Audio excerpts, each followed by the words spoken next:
आज की क्लास में हम लोग सेट नंबर 4 करने वाले हैं और इस आज सेट नंबर 4 करेंगे 822 DY सेट का नाम है, 2023 का ये सेट है। इसके पहले हम लोगों ने सेट नंबर 1, सेट नंबर 2 और सेट नंबर 3 कर लिया है। डिस्क्रिप्शन में लिंक है, लिंक पे क्लिक करके आप उसको देख सकते हैं। और इस यदि आपके पास अनसॉल्व नहीं है तो आप डिस्क्रिप्शन में देखेंगे तो ये जो सवाल है इस अनसॉल्व का पूरा प्रश्न जो है, हालांकि इसे बोर्ड पर भी आएगा, लेकिन यदि आपको लगता है कि जो है क्लास के बाद आपको रिवीजन करने की ज़रूरत है तो आप डिस्क्रिप्शन में जाकर पूरा का पूरा सवाल लिखा हुआ है, आप वहां से सवाल को सॉल्व कर सकते हैं रिवीजन के लिए। और यदि आपके पास अनसॉल्व नहीं है तो भी आप क्या कर सकते हैं, सवालों को देख सकते हैं। कॉपी पेन लेकर बैठा करिए, जो चीज़ आपको एक्स्ट्रा लगे उसको आप नोट किया करिए, ठीक है। तो चलिए आपको आज सबसे पहले हम लोग बहुविकल्पी प्रश्नों को देखेंगे। बहुविकल्पी में सबसे पहला प्रश्न देखिए ध्यान से, कह रहा है कि बिंदु P 2, Q, क्या कह रहा है? पहला प्रश्न कह रहा है कि बिंदु P है जो कि 2, क्या है, -3 है। एक और बिंदु है, ये है Q, ये 10, Y है, 10, क्या है, Y है।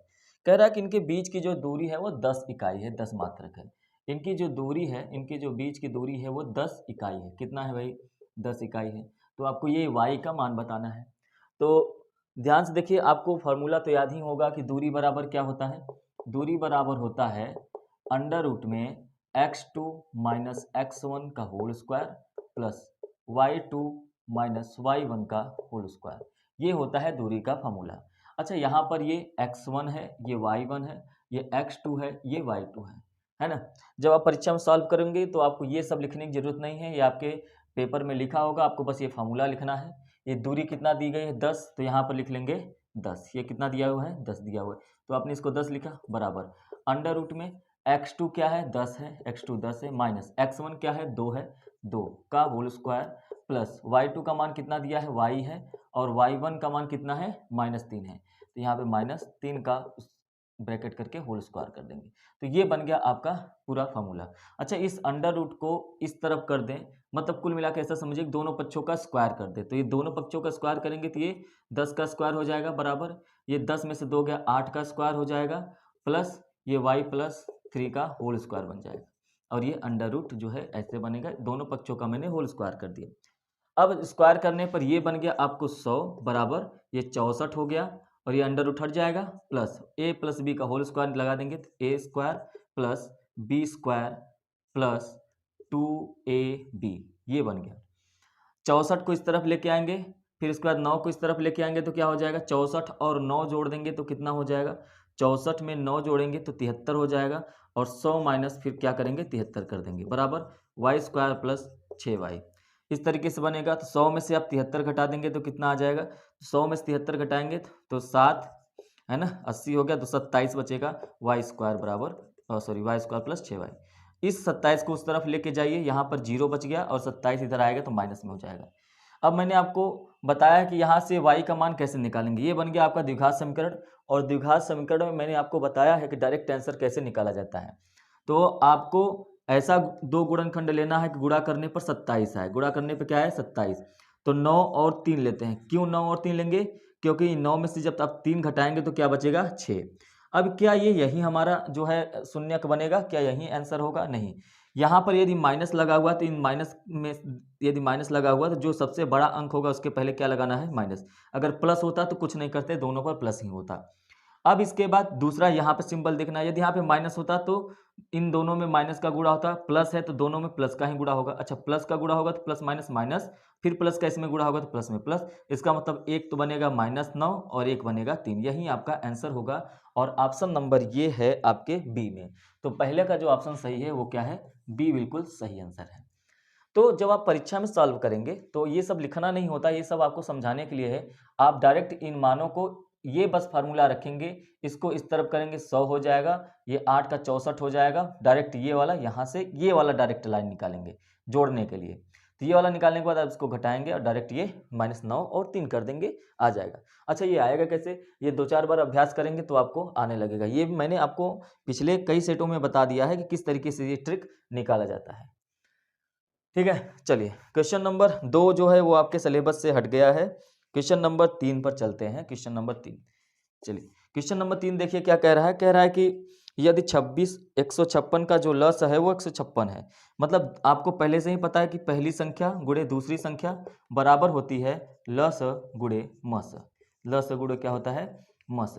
तो आप देखिए पहली संख्या क्या दी गई है 26, दूसरी संख्या क्या दी गई है 156, लस कितना दिया है 156 और मस आपको ज्ञात करना है। तो 156 से 156 कट जाएगा, तो x का मान कितना आ गया 26, यही आपका आंसर होगा। तो क्वेश्चन नंबर 3 का सही हो जाएगा ऑप्शन नंबर जो है, ऑप्शन नंबर सही हो जाएगा 26 बी। क्वेश्चन नंबर 3 का ऑप्शन नंबर बी सही हो जाएगा, जिसमें क्या दिया है 26 दिया है। ठीक है, समझ में आया क्वेश्चन नंबर 3 का। चलिए आगे चलते हैं। आगे जो है वो है क्वेश्चन नंबर 4, वह बड़ी से बड़ी संख्या ज्ञात करेंगे जिससे 245 और 1037 दोनों, इन दोनों को विभाजित करने पर प्रत्येक दशा में शेषफल 5 प्राप्त हो। तो देखिए जब ऐसे आपको पूछे सवाल में, क्वेश्चन नंबर 4 पे चलते हैं। प्रश्न में जब भी आपको इस तरीके का प्रश्न दे कि यदि बड़ी से बड़ी संख्या, याद रखेंगे बड़ी से बड़ी संख्या निकालना है तो आपको म स ही निकालना होगा। तो यहाँ पे है 245 और 1037 को विभाजित करने पर तो कितना शेषफल प्राप्त होता है, तो प्रत्येक दशा में जितना शेषफल प्राप्त होता है, प्रश्न में लिखा गया है प्रत्येक दशा में 5 शेषफल प्राप्त होता है, 5 शेषफल प्राप्त होता है। तो इसके लिए जो संख्याओं में भाग देना है उसमें से वो क्या करेंगे, घटा लेंगे। जैसे यहाँ पे 245 दिया है, इसमें से 5 घटा लेंगे तो कितना आ जाएगा 240। और इधर दूसरा क्या दिया हुआ है 1037 में क्या करेंगे 5 घटा लेंगे तो 1032 आ जाएगा। और ये जो दोनों संख्याएं आई हैं इन्हीं को हमको क्या करना है, इन दोनों का म से निकाल लेना है, जो भी म से आएगा वो हमारा आंसर हो जाएगा। तो 240 का फैक्टर करेंगे और उसके बाद 1032 का फैक्टर करेंगे, जितनी संख्याएं मिलेंगी वही हमारा मसा होगा। तो करके देखते हैं, 2 12 हो जाएगा, 2 60 हो जाएगा, 2 30 हो जाएगा, 2 15 हो जाएगा और 3 5 बार जाएगा, 5 एक बार। 1032 है, 2 पंचे 10, यहाँ पे हो गया, 2 एकम 2 छक्का 12 हो जाएगा, 2 दूना 4, 1 2 पंचे 10, 2 अट्ठे 16 हो जाएगा, 2 एकम 2 दूना 4 और 1 2 9 18। अब ये आपका कटेगा 3 से, चौका 12 3 त्रिक 9 और ये लास्ट में आपका 43 एक ही आएगा। तो इस हिसाब से यहाँ पर देखिए क्या क्या मिल रहा है, एक 240 का क्या हो गया 2 गुणे 2 गुणे 2 गुणे 2, 4 बार 2 है, फिर 3 है, फिर 5 है और इसमें क्या है 1 2 3 4 5। आपको परीक्षा में ये लिखने की जरूरत नहीं है क्योंकि इन दोनों का मौसा ही निकालना है। तो यही से देख लीजिए, एक बार 2, फिर उसके बाद यहाँ पर एक और 2 मिल रहा है, फिर यहाँ पर एक और 2 मिल रहा है, तो जितने 2 मिल गए, 3 भी मिल रहा है क्या, हाँ एक यहाँ पे 3 है, एक यहाँ पे 3 है, 3 भी मिल रहा है। तो अब कुछ नहीं मिल रहा है, 5 इसमें है ही नहीं, तो 1 2 3 ये और उसके बाद ये 3। तो इस तरीके से जो आपका मिला वही आपका आंसर हो जाएगा, ये लिखने की जरूरत आपको नहीं है। कितना हो गया 2 दूनी 4 अतिरिक्त 24, यही आपका 24 जो होगा आंसर हो जाएगा। तो क्वेश्चन नंबर 4 का जो ऑप्शन होगा वो option number C 24, option number C जो है वो सही हो जाएगा, इसका आंसर हो जाएगा 24 हो जाएगा। प्रश्न नंबर 5 में चलते हैं। कह रहा है कि 2x² प्लस ax प्लस 6 का एक मूल दे रखा है 2 है, तो a का मान बताना है। ऐसा सवाल हम लोगों ने पिछले प्रश्न पत्र में किया है, तो ध्यान से देखिए प्रश्न नंबर 5। प्रश्न नंबर 5 करेंगे। कह रहा है कि 2x² प्लस ax प्लस 6 बराबर 0। तो इसका एक मूल दे रखा है 2। तो आपको अच्छी तरीके से पता है जो मूल होता है ये x का मान ही होता है, जो हम लोग लास्ट में निकालते हैं मूल के रूप में। अब यहाँ पे x का मान ही है, इसका मतलब x बराबर क्या दे रखा है 2। तो x के जगह पे 2 आप रख दीजिए, तो ये 2 हो गया। x के जगह पे आप 2 रखेंगे तो ये 2 का स्क्वायर बन जाएगा, प्लस a ही रहेगा, x का मान 2 दे रखा है, प्लस 6 बराबर 0। तो ये 2 दूना 4 दूना 8 हो जाएगा, प्लस 2a प्लस 6 बराबर 0, 8 6 14 हो जाएगा। तो 2a बराबर -14 हो जाएगा, क्योंकि 14 8 और 6 जोड़ देंगे तो ये इस तरफ चला जाएगा बराबर के, तो माइनस हो जाएगा। तो a 2 से इसको काट देंगे तो 7 बार जाएगा, तो a का मान कितना आ गया -7। तो देख लीजिए आप किस ऑप्शन में -7 है, वही आपका आंसर हो जाएगा ऑप्शन नंबर डी। पांचवें का ऑप्शन नंबर जो है वो डी सही होगा, ऑप्शन नंबर डी -7 इसका आंसर आएगा। तो धीरे धीरे सेट को लगाते लगाते आपको ये आइडिया लग जाएगा कि जो भी प्रश्न पूछा जा रहा है इसमें हमको करना क्या है ना। सेट 4 पर आ चुके हैं, यदि आपने इससे पहले 3 सेट सॉल्व किए हैं तो आपको ये प्रश्न इतने आसानी से समझ में आ रहे होंगे कि आपको लग रहा होगा कि ये सब तो हमको पहले से ही आता है, कोई दिक्कत समस्या इन सब चीज़ों में नहीं होगी। प्रश्न नंबर 6, प्रश्न नंबर 6 में देखिए क्या कह रहा है। प्रश्न नंबर 6 जो है उसमें कहा जा रहा है कि दो संख्याओं का योगफल और अंतर 8 और 2 है। ये तो सबसे सरल सवाल है। दो संख्या मान लीजिए, एक संख्या x है और एक संख्या y है। कह रहा है इनका जो योगफल है वो कितना है 8 और इनका जो अंतर है वो कितना है, वो है 2। ये मैंने आपको क्लास में भी कई बार बताया है कि आपको ये सॉल्व करने की जरूरत नहीं है, आप डायरेक्ट x का मान निकालिए। क्या 8 और 2 पहले जोड़ दीजिए, 8 और 2 जोड़ेंगे तो कितना आएगा 10, इसी में 2 का भाग दीजिए, कितना आ गया 5। और उसके बाद y का मान निकालना है, तो पहले आपने 8 में 2 जोड़ा था तो अब क्या करेंगे घटा दीजिए, तो 8 में 2 घटाएंगे तो 6 आएगा और इसमें आप कितना भाग दे दीजिए, 2 का भाग दे देंगे तो कितना आ जाएगा 3। तो x का मान 5, y का मान 3। तो इसमें पूछा है कि वो बताइए वो दोनों संख्याएं क्या हैं, तो ऑप्शन नंबर बी 5 और 3 वो संख्याएं हो जाएंगी। क्लियर है? चलिए, कह रहा है कि 4x², क्वेश्चन नंबर 7 है ना। क्वेश्चन नंबर 7 कह रहा है कि 4x² माइनस 12x प्लस 9 बराबर 0 दे रखा है। तो आपको बताना है कि इसके मूल कैसे होंगे। अच्छा, हमने आपको बताया है कि मूल निकालने के लिए कि वास्तविक होंगे कि कैसे होंगे, ये कैसे पता करते हैं, ये d से पता करते हैं। यदि d का मान 0 है तो इसका मतलब वो जो d का मान 0 है तो इसका मतलब उसके जो मूल होंगे वो कैसे होंगे, वास्तविक होंगे। कैसा होंगे, वास्तविक होंगे। और उसके साथ साथ कैसे होंगे, समान होंगे। समान आप कह सकते हैं या बराबर कह सकते हैं, एक ही है। लेकिन यदि जो d का जो वैल्यू है वो 0 से बड़ा है तो भी जो मूल होगा वो वास्तविक तो होगा ही होगा, लेकिन ये क्या हो जाएगा, असमान हो जाएगा।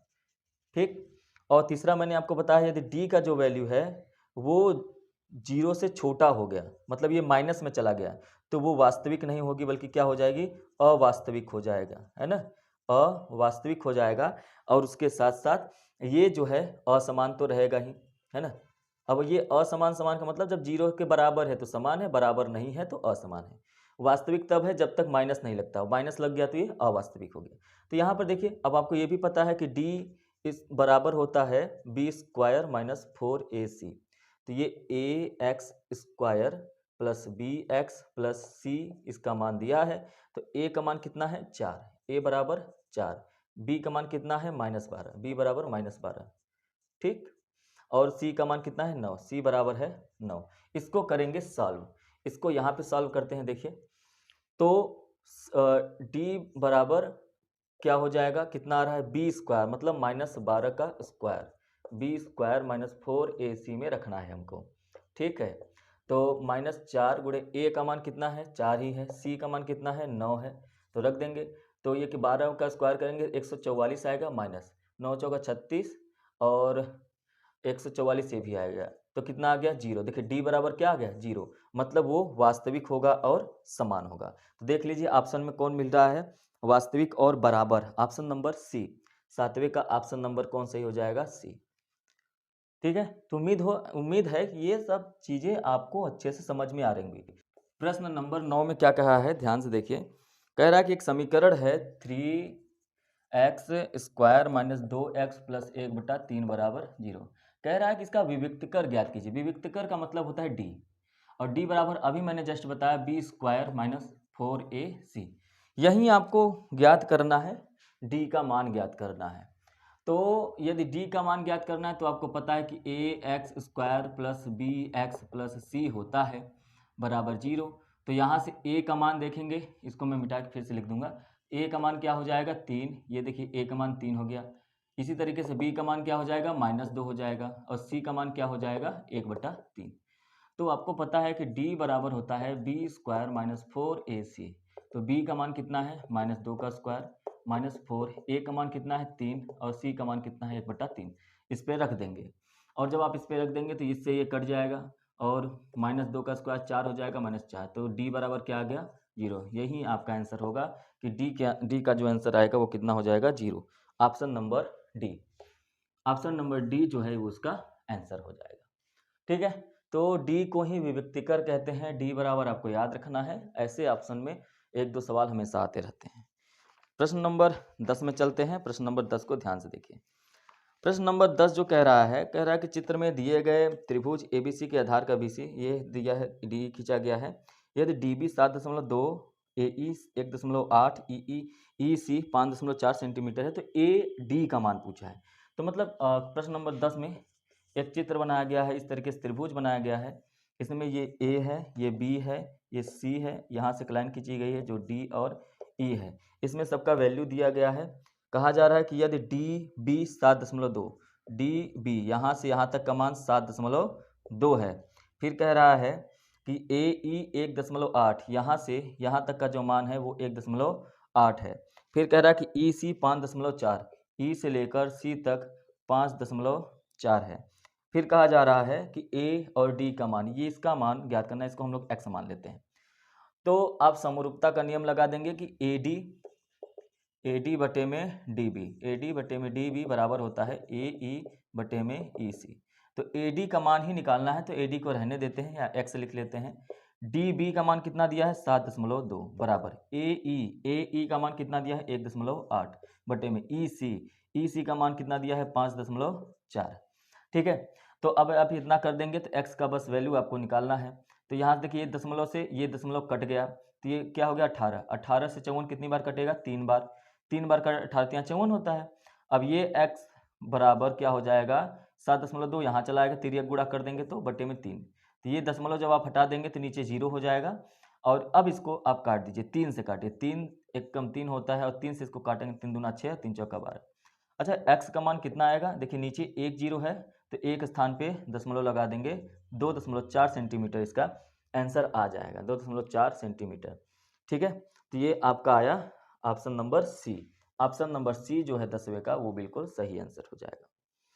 प्रश्न नंबर 11 देखिए, प्रश्न नंबर 11 क्या कह रहा है। अच्छा ये कुछ कहेगा ही नहीं, क्यों, क्योंकि ये सिलेबस से कट गया है। तो प्रश्न नंबर सीधे 12 पे, प्रश्न नंबर 12, प्रश्न नंबर 12 को देखिए क्या कह रहा है कि चित्र दिया गया है, इसमें त्रिज्यखंड दिया गया है, ओ ए बी का क्षेत्रफल निकालना है। ये चित्र दिया गया है इस तरीके से, और यहाँ पर ये O है, ये A है और ये B है। तो कह रहा है कि काम करिए, इसका आप लोग हमको क्षेत्रफल निकाल दीजिए। ये 30 डिग्री दिया है, तो क्षेत्रफल और यहाँ से यहाँ तक ये 4 सेंटीमीटर दिया है।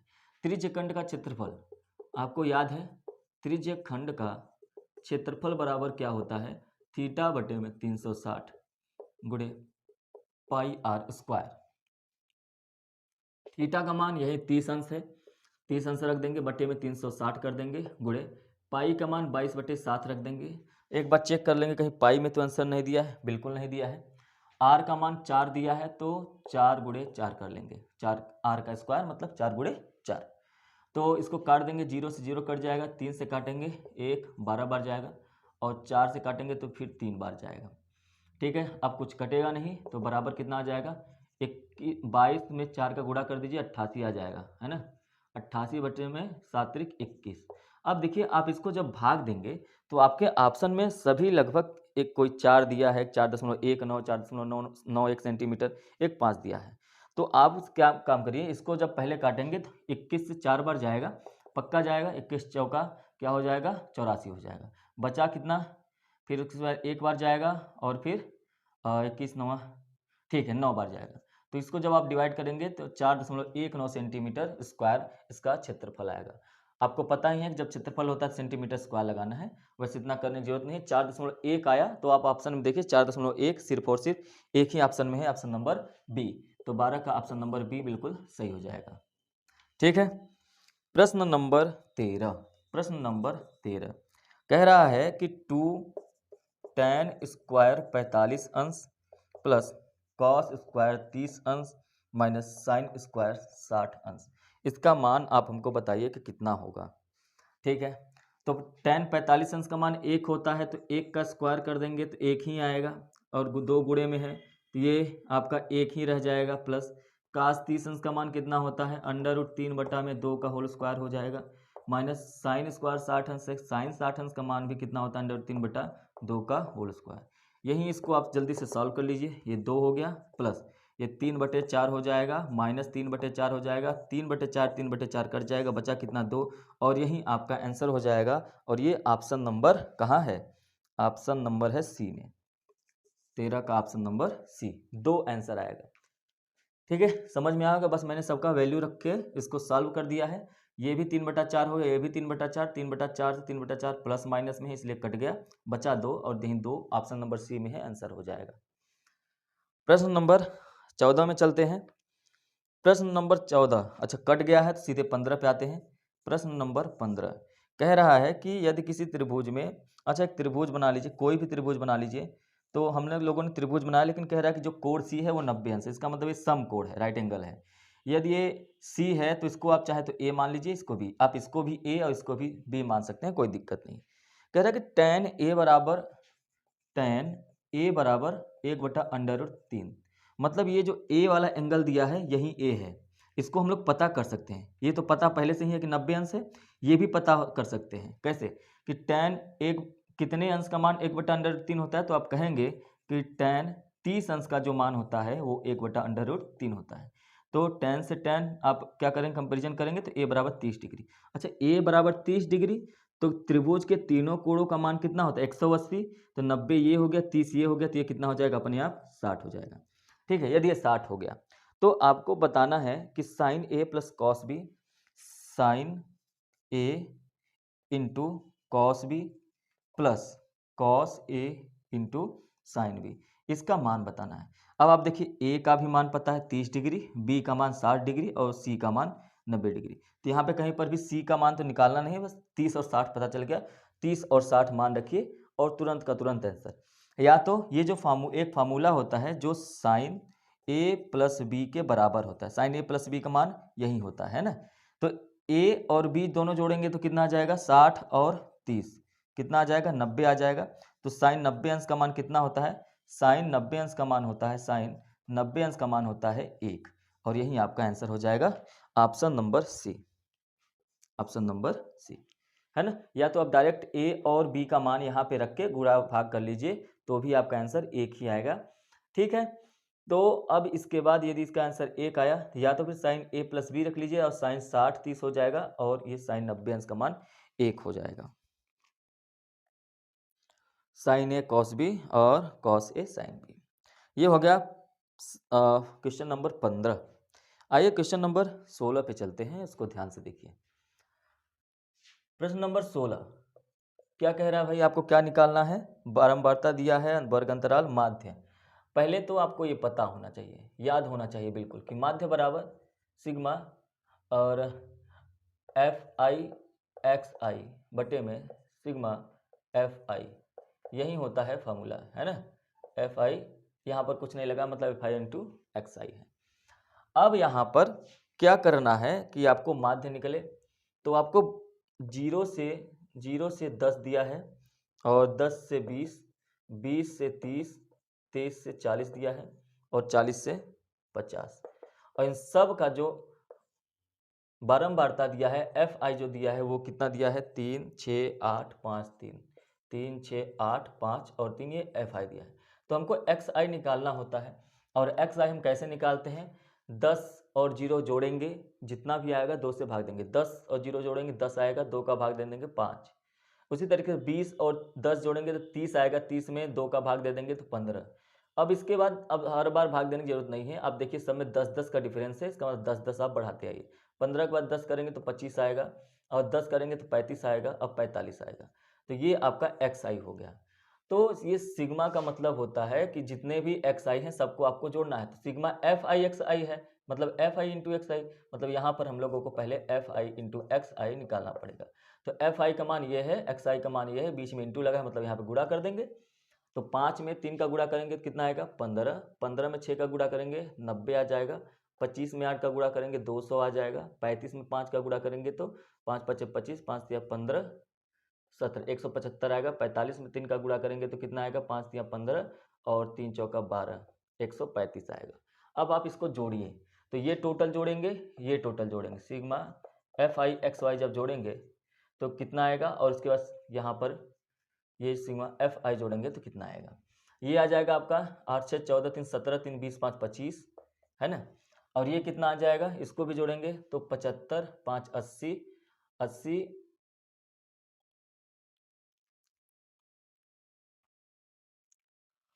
15, 15 5 20, 150, 300, 325, 525, 525 के बाद 615, ये आ जाएगा 615। अब इसके बाद आपको 615 बटे में 25 कर देना है। क्या कर देना है? 615 बटे 25 आप कर देंगे। अब इसको देखिए 25 से यदि आपको किसी को भाग देना है, ये माध्य बराबर हो गया। यदि आपको 25 से कभी भी भाग देना तो एक काम कर सकते हैं, आप ऊपर 4 से गुणा बस कर दीजिए और उसके बाद जो भी आंसर आए उसमें 2 स्थान पे दशमलव लगा दीजिए। ये 25 से भाग देने का एक तरीका होता है। तो आप 4 का गुणा करेंगे, 4 पंचे 20 हो जाएगा, 4 एकम 4, 2 6 हो जाएगा और 4 छक्का 24 हो जाएगा। और 2 स्थान पर आपको भूलना नहीं है, 25 जैसे 25 से है तो 2 स्थान पर दशमलव, ये हो गया। तो ये क्या हो गया? 24.60। देखिए ऑप्शन नंबर बी आपका सही हो जाएगा, ये आंसर हो गया ऑप्शन नंबर बी। ठीक है, तो आप ये याद रखेंगे 25 से कभी भी भाग देना है किसी भी संख्या में। मान लीजिए आपको 7, 8, 9, 5 में आपको 25 से भाग देना है तो कोई बात नहीं है, आप भाग मत दीजिए बल्कि 4 से गुणा कर दीजिए। 4 से गुणा करेंगे, जितना भी आंसर आएगा बस उसमें काम करना है कि आपको 2 स्थान छोड़कर दशमलव लगा देना। जैसे हमने यहाँ पे 2 स्थान छोड़कर दशमलव लगा दिया, उसी तरीके से लगा देना, बस वो आपका आंसर हो जाएगा। ठीक है, तो इस तरीके से छोटे छोटे तरीके यूज करने हैं आप लोगों को। मैं आपको ये भी बता दूं, जैसे मैं ये बोर्ड पे 0, 10 लिखता हूँ, FI लिखता हूँ, तो ये आपको पेपर में इस तरीके से लिखा हुआ मिलेगा, है ना। इस तरीके से पेपर में लिखा हुआ मिलेगा। तो जब मिलेगा तो कोई दिक्कत नहीं है, उसी पेपर पर ही सीधे FI XI निकाल कर जोड़ के दोनों तरफ सीधे भाग दे देना है। और कोई एक्स्ट्रा काम नहीं करना है कि आप कॉपी में रफ में पहले 0, 10 लिखें, ये सब इतना काम नहीं करना है। 16 के बाद प्रश्न नंबर 17 में चलते हैं। देखिए 17 क्या कहता है? 17 कहता है कि मैं सिलेबस से बाहर हूं, मतलब ये सिलेबस के बाहर है। प्रश्न नंबर 18 पे चलेंगे। प्रश्न नंबर 18 क्या कह रहा है? एक आयताकार कागज है। आयताकार, तो ये हो गया आयत, जिसकी लंबाई ये हो गई और ये चौड़ाई हुई। ये कागज है, आयताकार कागज है, एक कागज है जिस 40 गुणे 22, ये 40 है और ये 22 है। मतलब उसकी जो लंबाई है वो 40 सेंटीमीटर है और चौड़ाई जो है वो 22 सेंटीमीटर है।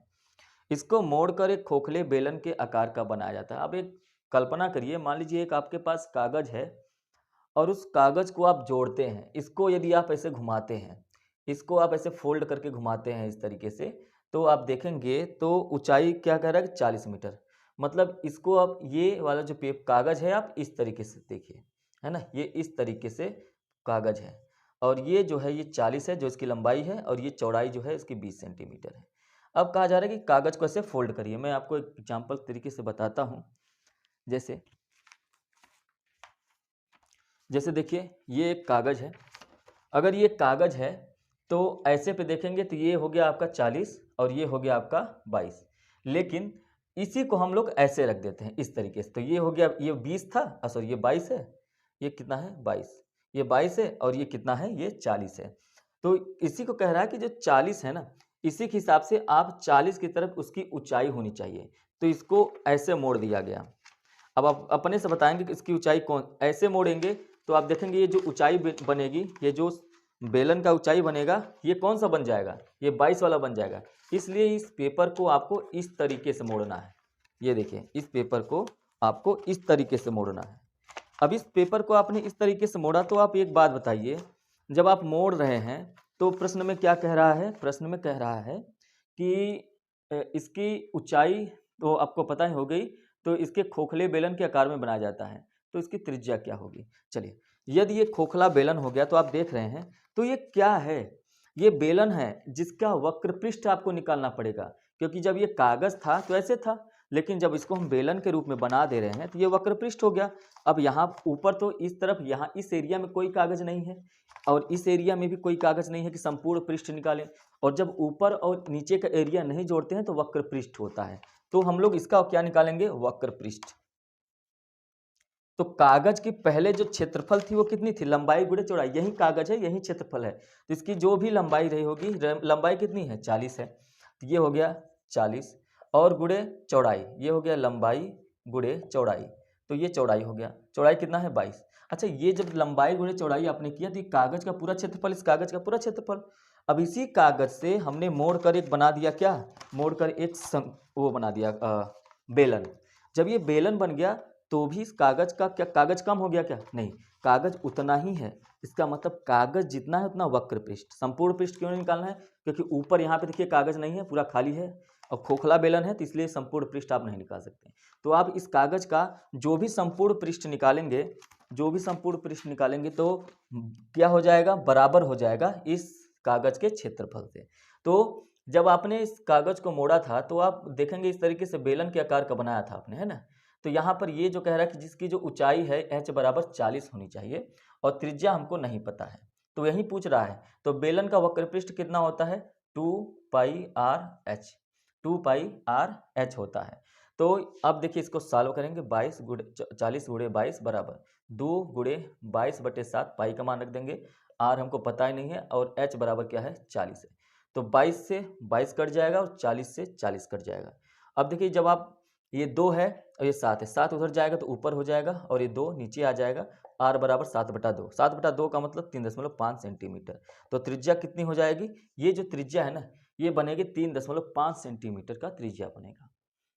ठीक है, सवाल में आपको इतना ही करना है। अब ये मैंने इसको एक्सप्लेन किया इसलिए टाइम लगा। ठीक है, सवाल को आप इतना ही जल्दी कर लेंगे, 40 गुणे 22 बराबर 2πr करेंगे। अब ये 2πr क्यों किया आपने, ये आपको समझाना पड़ा आपको। ठीक है, तो यदि नहीं समझ में आया एक बार फिर से पीछे जाइए और फिर से, हाँ, यदि आपका वक्र पृष्ठ और संपूर्ण पृष्ठ क्लियर नहीं है तो हो सकता है ये आपको समझ में कम आए, इसलिए आपको बेसिक तैयार रखना बहुत जरूरी है। और मैंने आपके लिए बेसिक क्लासेस शुरू कर दिया है, आप देखेंगे तो डिस्क्रिप्शन में उसका लिंक है बेसिक क्लास का, और उस पर जाके क्लिक करेंगे तो आपका हर एक चैप्टर का बेसिक क्लास मिल जाएगा। ठीक है, चलिए, तो इसका आंसर 3.5 सेंटीमीटर आएगा और ये ऑप्शन नंबर ए 18 का सही है, ऑप्शन नंबर ए। प्रश्न नंबर 19 को देखिए ध्यान से, अब पढ़िए। कह रहा है कि आपको माध्यक वर्ग बताना है। हमने पिछले कई सेटों में माध्यक वर्ग निकालना सीखा है।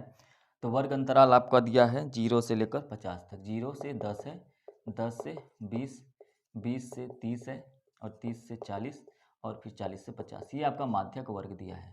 और उसके बाद बारंबारता दिया है एफ आई कितना दिया है भाई, दिया है 7, 5, 16, 12 और 2। तो कह रहा है कि आप एक काम करिए, हमको माध्यक वर्ग बताइए। माध्यक वर्ग का मतलब ये होता है जिसमें आप, माध्यक वर्ग का मतलब यहाँ पर ही कौन सा आएगा, देखिए जैसे आप इसके बाद संचयी बारंबारता निकालेंगे, संचयी बारंबारता निकालेंगे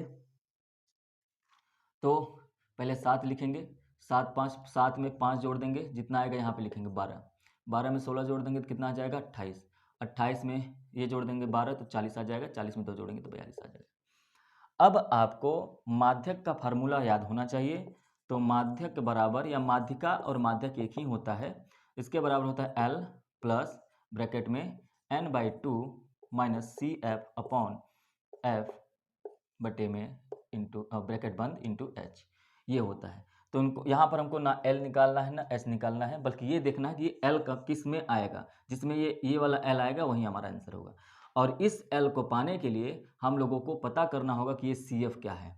तो CF के नीचे वाला देखिए, जैसे मान लीजिए पहले तो N पता करेंगे तब आपको जाकर पता चलेगा कि किस विभाग में हम लोग इसको रखें। तो आपको ये पता होगा सिग्मा FI बराबर ही होता है N। तो सिग्मा FI यदि आप निकालेंगे तो जोड़ दीजिए इसको, 7 5 12 12 24, 24 2 26, 26 6 32 और 32 10 42 आ गया है। तो इसका मान कितना आ गया 42, n बराबर 42 आया है तो n/2 रखेंगे तो 21/2 मतलब कितना हो जाएगा 10.5। अब आप अपने से बताइए 10.5 किसके किसके बीच में आएगा, तो ये आएगा 7 और 12 के बीच में आएगा, है ना। 7 के बाद ही 10 आएगा, 10.5 है तो 12 के बीच में। तो ये जो CF है ये आपका CF हो जाता है, और ये जो 12 होता है यहीं से हम लोग निकालते हैं F, ये हो गया F, और इसी के माध्यक वर्ग को हम लोग मानते हैं और ये हो जाता है L। तो माध्यक वर्ग आपका क्या निकला 10 से लेके 20, और यही आपका आंसर हो जाएगा, है ना। और यही आपका क्या हो जाएगा आंसर।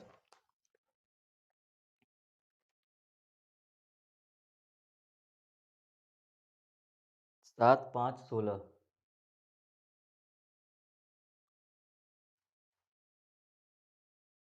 12 दो 14, 14 6, 20 10 30, 30 10 40 तो 42, 42 है। अरे यार,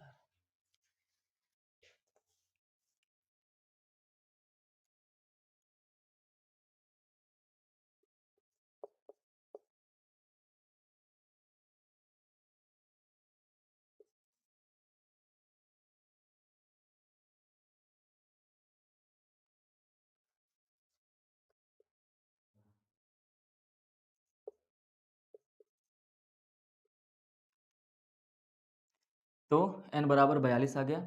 n/2 करेंगे, n/2 करेंगे तो 42/2 का मतलब कितना आ गया 21। अब बस यहीं देख लीजिए इस 21 कहाँ पर आएगा, तो ये 12 के बाद आएगा और 28 के पहले आएगा, है ना। 12 के बाद आएगा, 28 के पहले, मतलब ये 12 जो है ये आपका CF हो जाता है। क्या हो जाता है, CF, ये वाला मान। तो हमको ये सब नहीं पता करना, आपको बस ये पता करना है कौन सा माध्यक होगा। तो इसी 28 वाले में ये आपका F हो जाएगा और ये आपका 20 से 30 क्या हो जाएगा, माध्यक वर्ग। और यहीं से हमको क्या लेना होता है, L लेना होता है। और इन्हीं दोनों का डिफरेंस जो होता है वो H होता है। तो ये जब यदि हमको माध्यक का पूरा मान पूछा होता है, रखने के लिए सबका मान निकालते, लेकिन माध्यक वर्ग क्या हो जाएगा 20 से 30। Option number C, option number C इसका सही आंसर हो जाएगा। क्वेश्चन नंबर 20, प्रश्न नंबर 20 देखिए क्या कह रहा है। प्रश्न नंबर 20 कह रहा है कि यदि किसी बंटन के माध्य और माध्यक, माध्य और माध्यक, तो माध्य कितना दिया हुआ है, माध्य मतलब मीन होता है, माध्यक मतलब मीडियन होता है। माध्य दे रखा है 24.5 और माध्यक दे रखा है 26। तो आपको बहुलक बताना है। तो आपको फार्मूला तो याद ही होगा, बहुलक बराबर, है ना, मोड बराबर 3 गुणे माध्यक, 3 मल्टीप्लाई आपका मीडियन होगा 3 माइनस 2 इंटू माध्य मीन। तो सबका मान दे रखा है 3 गुणे, माध्यक का मान दे रखा है 26 माइनस 2 गुणे माध्य का मान दे रखा है 24.5। कितना दे रहा है, 24.5। अब आप करिए इसमें गुणा। तो 26 में 3 का गुणा करेंगे तो कितना आएगा, 36 18, 2 3 6 7, माइनस 24.5 में 2 का गुणा करिए, 2 पंचे 10 हो जाएगा, 1 2 चौका 8 1 9, 2 दूनी 4, ये हो जाएगा। तो दशमलव यहाँ पे लगाएंगे तो 49 बस बचेगा। तो 78 में से आप 49 घटाएंगे तो 18 में से 9 गया 9 और 6 में से 4 गया 2, यही आ जाएगा आपका बहुलक 29, ऑप्शन नंबर सी। ये हो गया आपका ऑप्शन वाले सभी सवाल कंप्लीट हो गए। अब इसके बाद हम लोग खंड ब को देखेंगे और खंड ब में बहुविकल्पी नहीं होगा, खंड ब में आपका वर्णनात्मक प्रश्न होंगे। तो खंड ब को देखिए, वर्णनात्मक प्रश्न में प्रश्न नंबर 21। अब यहाँ से 1 2 नहीं दे रखा है इस सेट से, बल्कि वो 21 दिया, 20 प्रश्न पहले हो गए और ये है आपका 21वां प्रश्न। 21वें प्रश्न को सबसे पहले क और ख आपके सिलेबस से कट गया है, हट गया है, NCERT द्वारा हटा दिया गया है। तो सीधे आते हैं 21 के ग पे। अब ग के प्रश्न को आप ध्यान से पढ़िए। कह रहा है एक शंकु के आधार की त्रिज्या। तो सबसे पहले आप एक शंकु बनाइए और इसका आधार बनाइए और इसका एक त्रिज्या बनाइए। तो त्रिज्या यहाँ 20 से लेकर यहाँ तक हुआ। इसकी जो त्रिज्या दी रखी है R, है ना, तो R बराबर कितना दे रखा है, 3.5 सेंटीमीटर। और इसकी जो ऊंचाई दे रखी है यहाँ से यहाँ तक H, तो H बराबर आपको दे रखा है 12 सेंटीमीटर।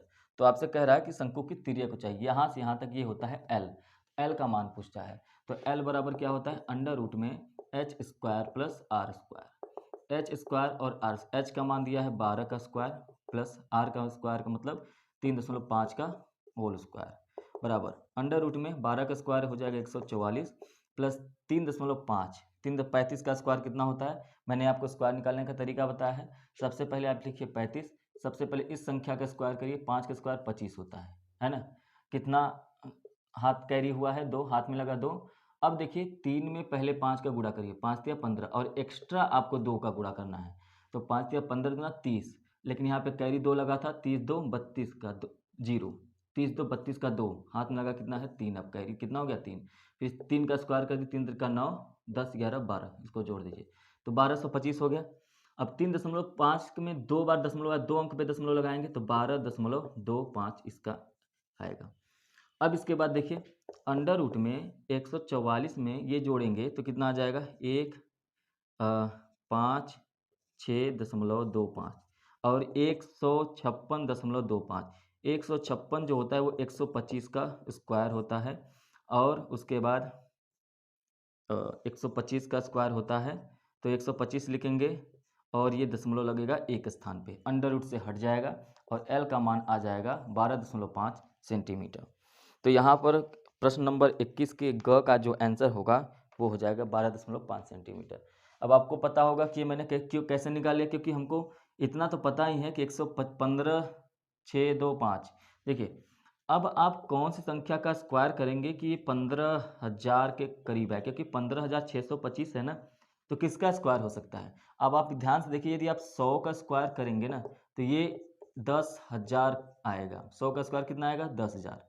अभी भी ये 15,000 करीब नहीं। किसी भी संख्या के अंत में 5 होता है तभी 5 आता है, मतलब जो भी संख्या का स्क्वायर किया गया होगा वो उसके अंत में 5 होगा। अच्छा 100 के बाद 105 का तो करेंगे नहीं, अब 115 लाना है तो एक काम करिए 120 का करिए, तो 120 का करेंगे तो 14,400 आएगा। क्यों? क्योंकि 12 का स्क्वायर 144 होता है।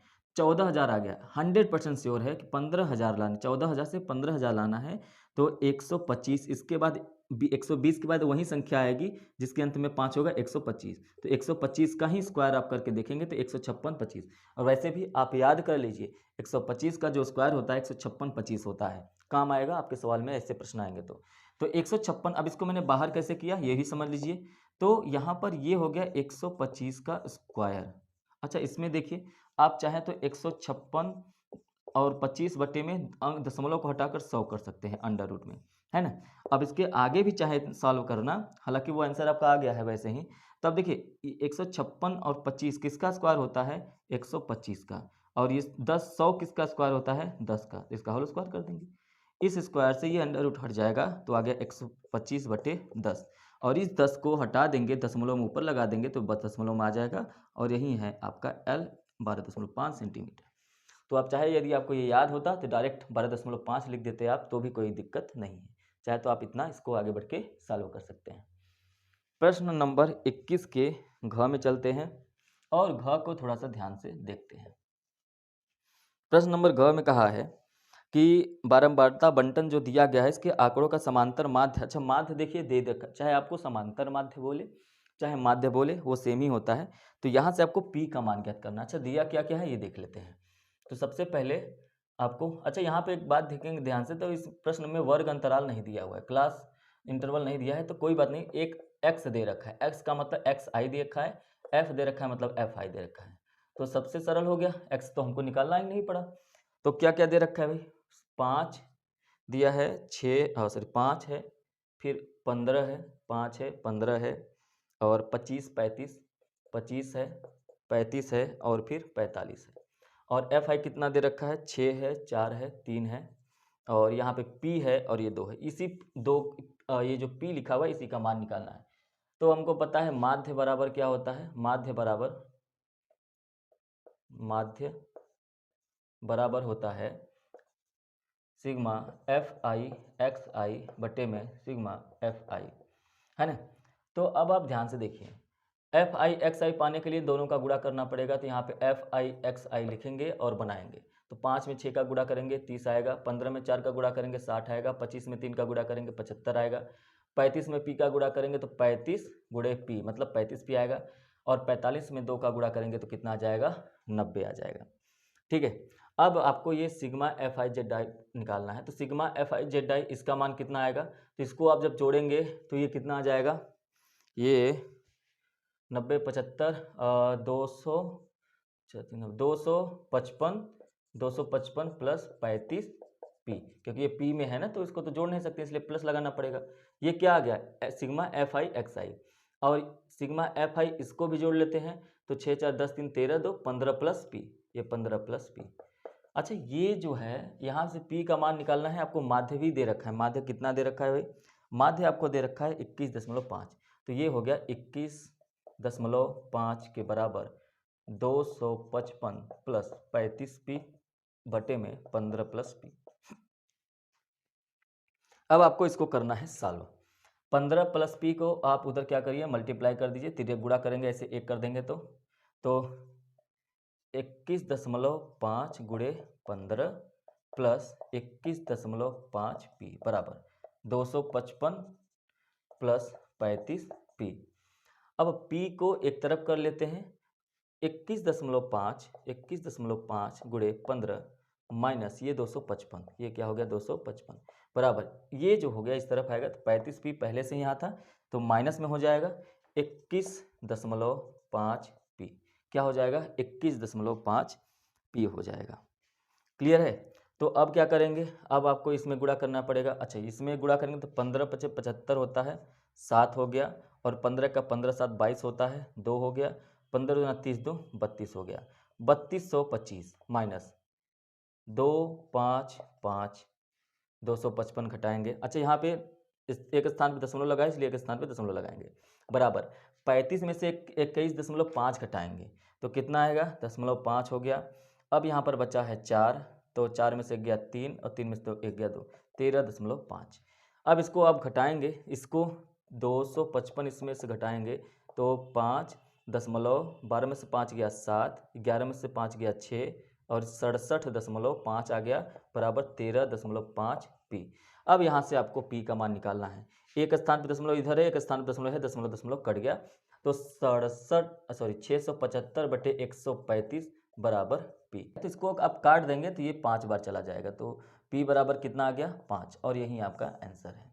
ठीक है, तो इसको इस तरीके से लगाना पड़ेगा, कैलकुलेशन आपको थोड़ा सा तेज करना पड़ेगा तो आपका सवाल सॉल्व होगा। हालांकि अच्छा खासा समय मिलता है आपको, आराम से लगाएंगे, प्रश्न को गलत नहीं करना है, थोड़ा सा गुणा भाग कर लीजिए, थोड़ा सा सब्र के साथ गुणा भाग कर लीजिए, आपका प्रश्न सही हो जाएगा, कोई भी प्रश्न गलत नहीं होगा। ठीक है, आगे चलते हैं 21, प्रश्न नंबर 21 का अंग।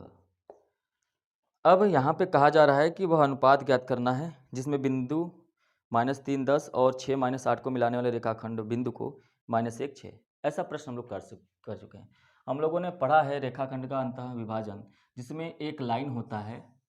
अब इस लाइन को आप चाहे जिससे बना सकते हैं, जिसमें 3 बिंदु हैं, ये बिंदु A है, ये बिंदु B है, यहाँ पर बिंदु हम कोई भी मान लेते हैं। बिंदु दिया है क्या, नहीं, नाम अपने से कर लीजिए, इसको P मान लीजिए। अब उसके बाद ये जो P माना है तो ये रेशियो जो होता है यहाँ से यहाँ तक का M, और ये जो रेशियो होता है M और ये N, और यही M और N का मान आपसे पूछा है। तो कह रहा है कि इसको मिलाने वाले रेखाओं का जो अनुपात होगा क्या होगा। तो ये जो A का मान दिया है वो दिया है आपका -3 10, -3, और B का जो बिंदु का दिया है 6, -8, और ये जो P बिंदु दिया है ये -1, 6। ठीक है, अब आपको ये जो P बिंदु है ना, ये x, y होता है, और जहाँ पर x का मान दिया है -1 और y का मान दिया है 6। समझ में आया ये बात, अच्छी तरीके से आ गया समझ में। तो ये यहाँ पर ये x1 होता है, ये x2 होता है, सॉरी x1 होता है, ये y1 होता है, और ये x2 होता है और ये y2 होता है। जी सर बिल्कुल सही, एकदम सही। तो अब आपको ये जो एक्स वाई होता है इसका मान कैसे निकालते हैं, तो हम लोग इसका निकालते हैं। ये जो एक्स वाई होता है, एक्स वाई के लिए m(x2) + n(x1) अपॉन m+n, ये निकालते हैं। उसके बाद कामा, ये x के लिए होता है, कामा y के लिए क्या होता है, m(y2) + n(y1) बटे में m+n, ये हो गया आपका y। तो आपको किसी एक m और n का रेशियो निकालना है, तो चाहे आप x के वैल्यू को रख के पुट कर दीजिए, चाहे y को, रेशियो निकल जाएगा। तो हम लोग x के रख कर देखते हैं, तो -1, ये x का मान है ना -1, और यहाँ पर भी ये x का मान ही है, तो -1 और ये बराबर हो जाएगा, -1 बराबर m। x2 का मान कितना है, ये रहा 6, तो गुणे में 6 प्लस n, x1 का मान कितना है -3, ये हो जाएगा गुणे में -3, ठीक, बटे में m+n। अच्छा ये जो m+n है, इसको यदि हम लोग इस तरफ गुणा कर दें माइनस में, -1 में, तो क्या हो जाएगा -m-n बराबर 6m, माइनस का गुणा प्लस में करेंगे तो माइनस हो जाएगा 3n। m को एक तरफ, n को एक तरफ, तो इस -m को उठाकर इस तरफ लेके आएंगे, -3n को उठाकर इस तरफ, तो 3n माइनस में था, इस तरफ प्लस में हो गया, -n बराबर 6m, ये जो -m है उस तरफ जाएगा तो +m हो जाएगा। तो 3n में से एक n घटाएंगे 2n, और 6 और 1 जोड़ेंगे 7m, मतलब n आपको m/n निकालना है ना। तो ये जो n है इस तरफ हो जाएगा, 7 यहाँ पर हो जाएगा, तो 2/7 बराबर m/n, मतलब m/n का जो मान होगा 2/7 होगा। यही आपका आंसर हो जाएगा, 2/7। ऑप्शन नहीं है क्वेश्चन नंबर अंगा हो जाएगा 21 का। ठीक ठीक है। अब इसके बाद च पे चलते हैं। प्रश्न नंबर 21 का च, इसको देखिए। कह रहा है कि वही है कि यदि बिंदु एक्स वाई बिंदु 3 6 और -3 4 से समदूरस्थ हो। मैंने समदूरस्थ के लिए बताया है कि किसी एक बिंदु से, मान लीजिए बिंदु है तो यहाँ से ए की दूरी और यहाँ से ये बी की दूरी, दोनों दूरी क्या होंगे, बराबर होंगे, ए और बी। तो ये कौन सा बिंदु मान लेते हैं इसको पी, तो ये एक्स कमा वाई हो जाता है ना, जहाँ से ये समदूरस्थ होंगे। और ये क्या हो जाएगा भाई, ये हो जाएगा 3,6 और ये हो जाएगा -3,4। ये जो तीनों बिंदु है ना, ये आपस में समदूरस्थ है। मतलब ए से पी की जो दूरी है वो बराबर हो जाएगा बी से पी की दूरी, बी से पी की दूरी। क्लियर है? तो यहाँ के लिए आपको ये याद रखना कि ये x1 y1 होगा तो ये x2 y2 हो जाएगा। ये भी x1 y1 होगा तो ये x2 y2 हो जाएगा। ठीक है, अच्छी बात है। तो दूरी के लिए हम लोग फार्मूला क्या लगाते हैं, तो दूरी के लिए किसी भी दो बिंदुओं की जो दूरी होती है वो अंडर रूट में x2 माइनस x1 का whole square plus y2 minus y1 का होल स्क्वायर, यही होता है दूरी का फार्मूला। अच्छा, a से लेकर p तक की भी एक दूरी है, b से लेकर p तक का भी एक दूरी है। यदि इन दोनों को निकाल लें तो कह रहा है कि समदूरस्थ है, समान दूरी पे है, मतलब ये AP और BP दोनों की जो दूरियां हैं वो बराबर हो जाएंगी। ठीक है, बराबर हो जाएंगी तो पहले a से p की दूरी निकाल कर चेक कर लेते हैं। तो a से p की दूरी अंडर रूट में x2 माइनस x1, तो x2 कितना है, x है। मैं पहले फार्मूला दोनों के लिए लिख देता हूँ जिससे आपको अच्छे से समझ में आए। x2 माइनस x1 का whole square plus y2 minus y1 का होल स्क्वायर। और ये AP के लिए है, BP के लिए भी सेम यही होगा, x2 माइनस x1 का whole square plus y2 minus y1 का होल स्क्वायर। ये आपका BP के लिए भी होता है। ठीक है सर, अच्छी बात है, ये BP के लिए होता है। तो अब आप यहाँ पे ध्यान से देखिए, अब सबका मान दे रखा है, बस रख दीजिए। तो x2 का मान कितना है, x है, x रख दिया हमने, माइनस x1 का मान कितना है, 3 है, 3 रख दिया, इसका whole square plus y2 minus y1, y2 का मान y है और y1 का मान कितना है, 6 है, इसका होल स्क्वायर। अंडर रूट से अंडर रूट जो है वो कट जाएगा, या आप ऐसे समझिए कि दोनों पक्षों का स्क्वायर कर देंगे तो भी दोनों का अंडर रूट हट जाएंगे। बराबर x2 का मान कितना है, x है, x1 का मान कितना है, यहाँ पर -3 है और इसका होल स्क्वायर प्लस y2 का मान y है, y1 का मान कितना है, 4 है, इसका होल स्क्वायर। अब इसी को आपको सॉल्व करना है। चलिए इसको सॉल्व करके देखते हैं। x माइनस 3 का होल स्क्वायर करेंगे तो a माइनस बी का होल स्क्वायर लगेगा, X square plus 9 minus 6x plus Y square plus 36 minus 12y। ये कैसे आ रहा है पता ना, ये a square plus B square plus 2ab, a square plus B square minus 2ab। ये माइनस 2ab क्यों है, क्योंकि यहाँ पे माइनस है ना, फार्मूला आपको याद होना चाहिए। तो ये इस तरफ का हो गया, अच्छी बात है। इस तरफ भी देख लेते हैं, ये माइनस है तो माइनस का गुणा माइनस में कर देंगे तो क्या हो जाएगा, प्लस हो जाएगा। तो x प्लस 3 का होल स्क्वायर यदि आप निकालें तो बनेगा X square plus 9 plus 6x plus Y square plus 16 minus 8y, ये हो जाएगा। चलिए इसको सॉल्व करके देखते हैं। तो पहले एक्स स्क्वायर से एक्स स्क्वायर कट जाएगा, ठीक है। अंक को एक तरफ कर लेते हैं और एक्स को एक तरफ। तो सबसे पहले यहाँ देखिए -6x है और कहीं 6x है नहीं, इस तरफ यहाँ पे ये 6x है, तो ये प्लस में था तो इस तरफ आएगा तो किस में हो जाएगा, -6x में। तो 6x और 6x ले लिए। यहाँ पर देखिए प्लस में 9 है और यहाँ पर देखिए प्लस में 9 है, ये भी कट जाएगा। और ये स्क्वायर वाई स्क्वायर है तो ये वाई स्क्वायर और ये वाई स्क्वायर भी कट जाएगा, ठीक है। अब उसके बाद ये -12y बचा है इधर, -12y, ये 8 -8y है, इस तरफ आएगा तो +8y, है ना, 8y भी ले लिए और इधर से 12y। अब क्या बचा है, यहाँ पर बचा है 16 और यहाँ पर बचा है 36, तो +36 रहने देते हैं, +16 को इस तरफ लेके आते हैं तो -16 बराबर 0। इस तरफ अब कुछ नहीं बचा है, सबको उठाकर इस तरफ लेते हैं। तो -6x minus minus plus 6 6 12 x हो जाएगा, लेकिन माइनस लगेगा।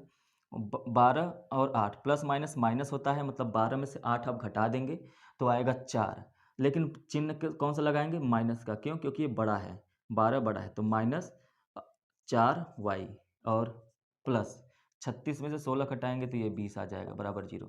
आप देख रहे हैं कि इसमें भी 4 है, इसमें भी 4 है, इसमें भी 4 है, तो -3x। हालांकि आप इतना भी करेंगे तो भी आपका आंसर सही है, लेकिन फिर जब सब में से आप 4, एक काम करिए, कॉमन ले लीजिए। सब में से आप -4 कॉमन ले लीजिए। क्या करेंगे, सब में से -4 कॉमन लेंगे, तो -4 यहाँ से कॉमन लेंगे तो यहाँ पर बचेगा 3x, माइनस यहाँ से चला गया है तो ये प्लस हो जाएगा, और यहाँ से 4 चला गया है तो y हो जाएगा, प्लस से माइनस चला गया है तो क्या हो जाएगा, ये आपका माइनस हो जाएगा, और 20 है तो यहाँ 5 हो जाएगा बराबर 0। -4 यहाँ पे गुणे में है, उस तरफ जाएगा तो भाग में हो जाएगा, 3x + y - 5 बराबर 0। यही आपसे संबंध पूछ रहा था, जो x और y है, इस बिंदु का संबंध क्या होगा। तो आप कहेंगे कि जी सर, ये 3x + y = 5 या 3x + y - 5 बराबर 0, यही इसका जो है संबंध होगा। क्लियर है? ये हो गया आपका 21 का च हो गया, ठीक है। प्रश्न नंबर 22 का क। प्रश्न नंबर 22 उसका है क में देखिए क्या कह रहा है कि द्विघात समीकरण है 2x² - 4x + 3, 2x² - 4x + 3 बराबर 0। इसका विविक्तीकर ज्ञात करना है। मैंने अभी आपको पहले ही बहुविकल्पी में बताया है कि किस तरीके से विविक्तीकर को ज्ञात किया जाता है।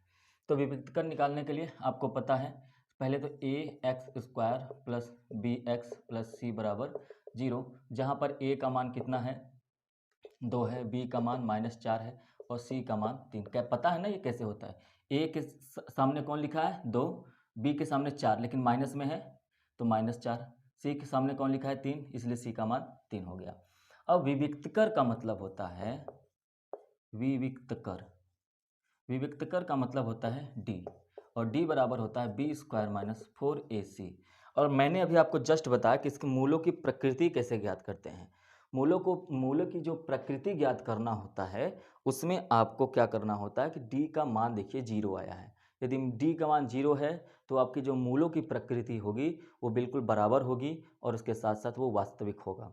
और यदि d का जो मान है वो 0 से बड़ा आया है तो वो वास्तविक तो होगा, लेकिन साथ में वो बराबर नहीं होगा, वो असमान होगा, ठीक। और माइनस में आ गया तो वो अवास्तविक है और असमान है। तो चलिए इस पे मान रखकर d का वैल्यू चेक कर लेते हैं, और यही निर्धारित करेगा कि d का मान कितना आया है, और उसके साथ साथ वही निर्धारित करेगा उसकी प्रकृति कैसी होगी। तो b का मान दिया है -4 का होल स्क्वायर प्लस -4 गुणे a का मान कितना दिया है, 2, और c का मान कितना दिया है, 3। ये हो गया बराबर -4 का होल स्क्वायर मतलब 16, -4 दूनी 8 त्रिक 24। अब आप ध्यान से देखिए, जब आप 16 में से 24 घटाएंगे तो -8 आएगा। कितना आएगा, -8। तो d की वैल्यू आ गई -8 में, मतलब ये जो -8 है ना, ये 0 से छोटा है, d 0 से छोटा है, मतलब माइनस में आ गया। अब यहाँ पे यदि ये 0 ही बड़ा है तो ऐसे में जो मूलों की प्रकृति होगी, मूलों की प्रकृति अभी मैंने आपको बहुविकल्पी में बताया है, तो आपको याद रहना चाहिए। तो उस समय मूलों की प्रकृति कैसी होगी, अवास्तविक होगी। कैसी होगी, अवास्तविक, और उसके साथ साथ असमान होगी। क्या होगी, असमान, है ना। बस इतना ही लिखना है और ये प्रश्न आपका सॉल्व हो जाएगा। प्रश्न नंबर 22 का ख देखते हैं, और ध्यान से इस प्रश्न को देखिए। प्रश्न नंबर 22 का ख है कि 2 क्रमागत धन पूर्णांक सम संख्याओं का वर्ग का योग। मैंने पिछले क्लास में भी आपको क्रमागत संख्याओं के विषय में कुछ जानकारी दी थी, यहाँ पर मैं आपको फिर से बता देता हूँ। यदि कभी भी आपको क्रमागत संख्या पूछे, क्या कहे, क्रमागत संख्या, तो वो क्रमागत संख्या आपका पहला x होता है, फिर x + 1 होगा, फिर x + 2 होगा, फिर x + 3 होगा, और इसी तरीके से अनंत तक जाएगा। लेकिन यदि सम क्रमागत बोले, क्या बोले, सम या तो विषम, कोई भी बोले, सम क्रमागत संख्या या विषम क्रमागत संख्या, यदि ऐसा बोलता है तो इसका मतलब ये पहला तो x होगा, लेकिन दूसरा x + 2 होगा, तीसरा x + 4 होगा, फिर x + 6 होगा, इस तरीके से अनंत तक जाएगा, ठीक। तो ये आपको समझ में आ जाएगा कि जब भी आपसे क्रमागत संख्या बोल रही है। लेकिन ये बोला जा रहा है ना प्रश्न में तो ये बोला गया है कि 2 क्रमागत धन पूर्णांक सम संख्याओं का, धन का मतलब ये पॉजिटिव होना चाहिए, निगेटिव नहीं है, तो उससे लेना देना नहीं है। तो लेकिन यहाँ पर कह रहा है कि सम संख्याओं का, सम संख्याओं के वर्गों का योग। तो मान लीजिए पहली जो संख्या है, माना जो पहली संख्या है वो क्या हो जाएगी, x, तो दूसरी संख्या क्या हो जाएगी, जो दूसरी संख्या हो जाएगी, जो दूसरी संख्या होगी वो x+2 हो जाएगा। कह रहा है कि इन्हीं दोनों संख्याओं के वर्गों का जो योगफल है, तो इसका भी वर्ग मतलब इसका भी स्क्वायर और इसका भी स्क्वायर, इनके वर्गों का जो योगफल, हमने पहले वर्ग कर दिया फिर योगफल जोड़ दिया, कितना आया है, इनके वर्गों का योगफल 340 है। कितना है, 340। तो आप हमको बताइए कि संख्याएं कौन कौन सी होंगी। इसको सॉल्व कर लेते हैं। X square plus A plus B का होल स्क्वायर बनेगा, तो A square plus B square plus 2ab बराबर 340। इस चार को इस तरफ लेके आएंगे, एक्स स्क्वायर और एक्स स्क्वायर जुड़ जाएगा तो 2x स्क्वायर हो जाएगा प्लस 4x हो जाएगा बराबर 340 माइनस 4। तो अब ये आपका द्विघात समीकरण बनेगा 2x square plus 4x minus 340 में से 4 घटाएंगे 336 हो जाएगा, और ये 336 इस तरफ आएगा 336 हो जाएगा, इस तरफ कुछ नहीं बचेगा, 0 हो गया। अब इसमें देखिए, इसमें भी 2 है, इसमें भी 2 है, इसमें भी 2 है, पहले काट के छोटा कर लेंगे। छोटा करने से जो प्रश्न होता है वो आसान हो जाता है। तो काट के छोटा करेंगे तो ये क्या हो जाएगा, अब देखिए 2 सभी में से कॉमन ले लीजिए, 2 कॉमन ले लेंगे तो x square plus 2x minus 2 एक कम 2, 2 छक्का 12, 2 अट्ठे 16, 168 बराबर 0। ये अब ये 2 गुणा में है, इस तरफ आएगा तो 0 में, तो 0 से 0 हो जाएगा। अब बताइए x square plus 2x minus 168 बराबर 0। ये जो दिया है इसका 2 ऐसा गुणनखंड करिए कि जोड़ने और घटाने पर क्या आ जाए, 2 आ जाए, और यहीं से आपको पता करना पड़ेगा x का मान। तो आपको मैंने बताया हुआ है कि पहले 168 का क्या करिए, गुणनखंड कर डालिए, 2 अट्ठे 16, 2 चौका 8, 2 चौका 8, 2 दूना, और 2 से फिर काटेंगे 21, फिर 3 से जाएगा 7 से जाएगा 1। तो अंतर तो 2 ही लाना है, मतलब 2 बड़ी बड़ी संख्याओं को आपको लेना है। तो एक काम करते हैं, 2 दूनी 4, तो 12 ले लेते हैं, और 7 दूना 14, और 12 और 14। देखिए मैंने पहले 2 का ले लिया, 2 दूना 4 और 3 12, एक बड़ी संख्या होगी, 7 दूना 14 एक बड़ी संख्या होगी। तो 12 में से 14 घटाएंगे तो आपका आंसर भी 2 आएगा। तो यहाँ पर संख्या हमने क्या लिया, 12 और 14। तो आप जैसे ही एक्स स्क्वायर 2 के जगह पे आप रखेंगे तो 14 में से 12 घटाएंगे तभी 2 आएगा, आएगा ना। फिर यहाँ पे x बचा है तो x माइनस 168 बराबर 0। अब इसको मल्टीप्लाई करिए, एक्स स्क्वायर प्लस 14 में x का गुणा पहले 14 में करिए 14x, फिर इसी x का गुणा 12 में करिए तो माइनस 12x माइनस 168 बराबर 0।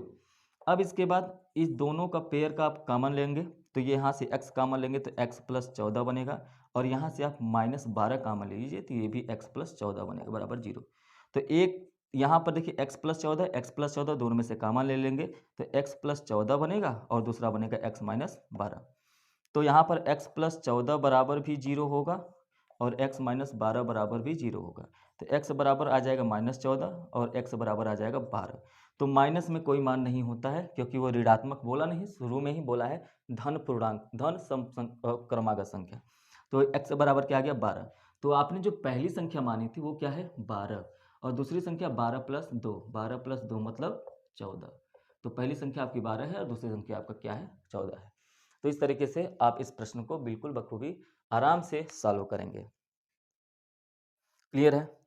प्रश्न नंबर ग 22 का सिलेबस से एनसीईआरटी द्वारा हटा दिया गया है। सीधे प्रश्न नंबर घ पे चलते हैं। घ प्रश्न नंबर 22 का ख, चलिए ध्यान से देखिए। एक प्रकाश स्तंभ के शिखर से देखने पर समुद्र के में 2 जहाज़ों के अवनमन कोण, अवनमन कोण हमेशा आँख की सीधी रेखा पर ऐसे नीचे जाती है ना। चलिए मैं बताता हूँ कैसे। जैसे कह रहा है कि एक क्या है, प्रकाश स्तंभ है, इस तरीके से प्रकाश स्तंभ है, ठीक है। इस प्रकाश स्तंभ के ऊपर एक लाइट लगा हुआ है, और शीर्ष से देखने पर समुद्र के 2 जहाज़ों का। अच्छा, यहाँ से यदि आप सीधे खड़े होकर इस तरीके से, मान लीजिए खंबे पे हम खड़े, तो यदि हम सीधी देखेंगे तो हमारी जो आँख की जो रेखा होगी बिल्कुल सीधे जाएगी, और ये जो सीधी होती है यही रेखा और जहाज के बीच का रेखा, मान लीजिए ये प्रकाश स्तंभ है और ये यहाँ पे क्या है, जहाज है, यहाँ पर जहाज है। तो अवनमन कोण जो होता है यहाँ से एक सीधी रेखा जो हमारे आँख के बिल्कुल सीधी जाती है, इसको दृष्टि रेखा कहते हैं। और ये जो जहाज है, ये जो जहाज है, इनके बीच का जो ये एंगल होता है ना, यही होता है अवनमन कोण, और ये अवनमन कोण दिया है 30। अच्छा, 2 जहाज हैं, एक 30, तो दूसरा भी जहाज है, उसका भी अवनमन कोण क्या है, 45 है। तो 30 दूर होगा, 45 जितने नज़दीक आप आएंगे उतना ही कोण बड़ा हो जाएगा, और आएंगे 45, 60, 30 और डायरेक्ट फिर 90। तो यहाँ से एक इसी वही व्यक्ति देख रहा है तो दृष्टि रेखा तो वही होगी। जैसे मैं पहले क्या किया, पहले एक जहाज जो है यहाँ पर देखा तो ये दृष्टि रेखा इस तरह बिल्कुल सीधी होगी, लेकिन जो पहला जहाज होगा वो मैंने थोड़ा सा दूर देखा, लेकिन मेरी दृष्टि रेखा तो फिर भी सीधी होगी जब मैंने दूसरा जहाज देखा जो मेरे और करीब है।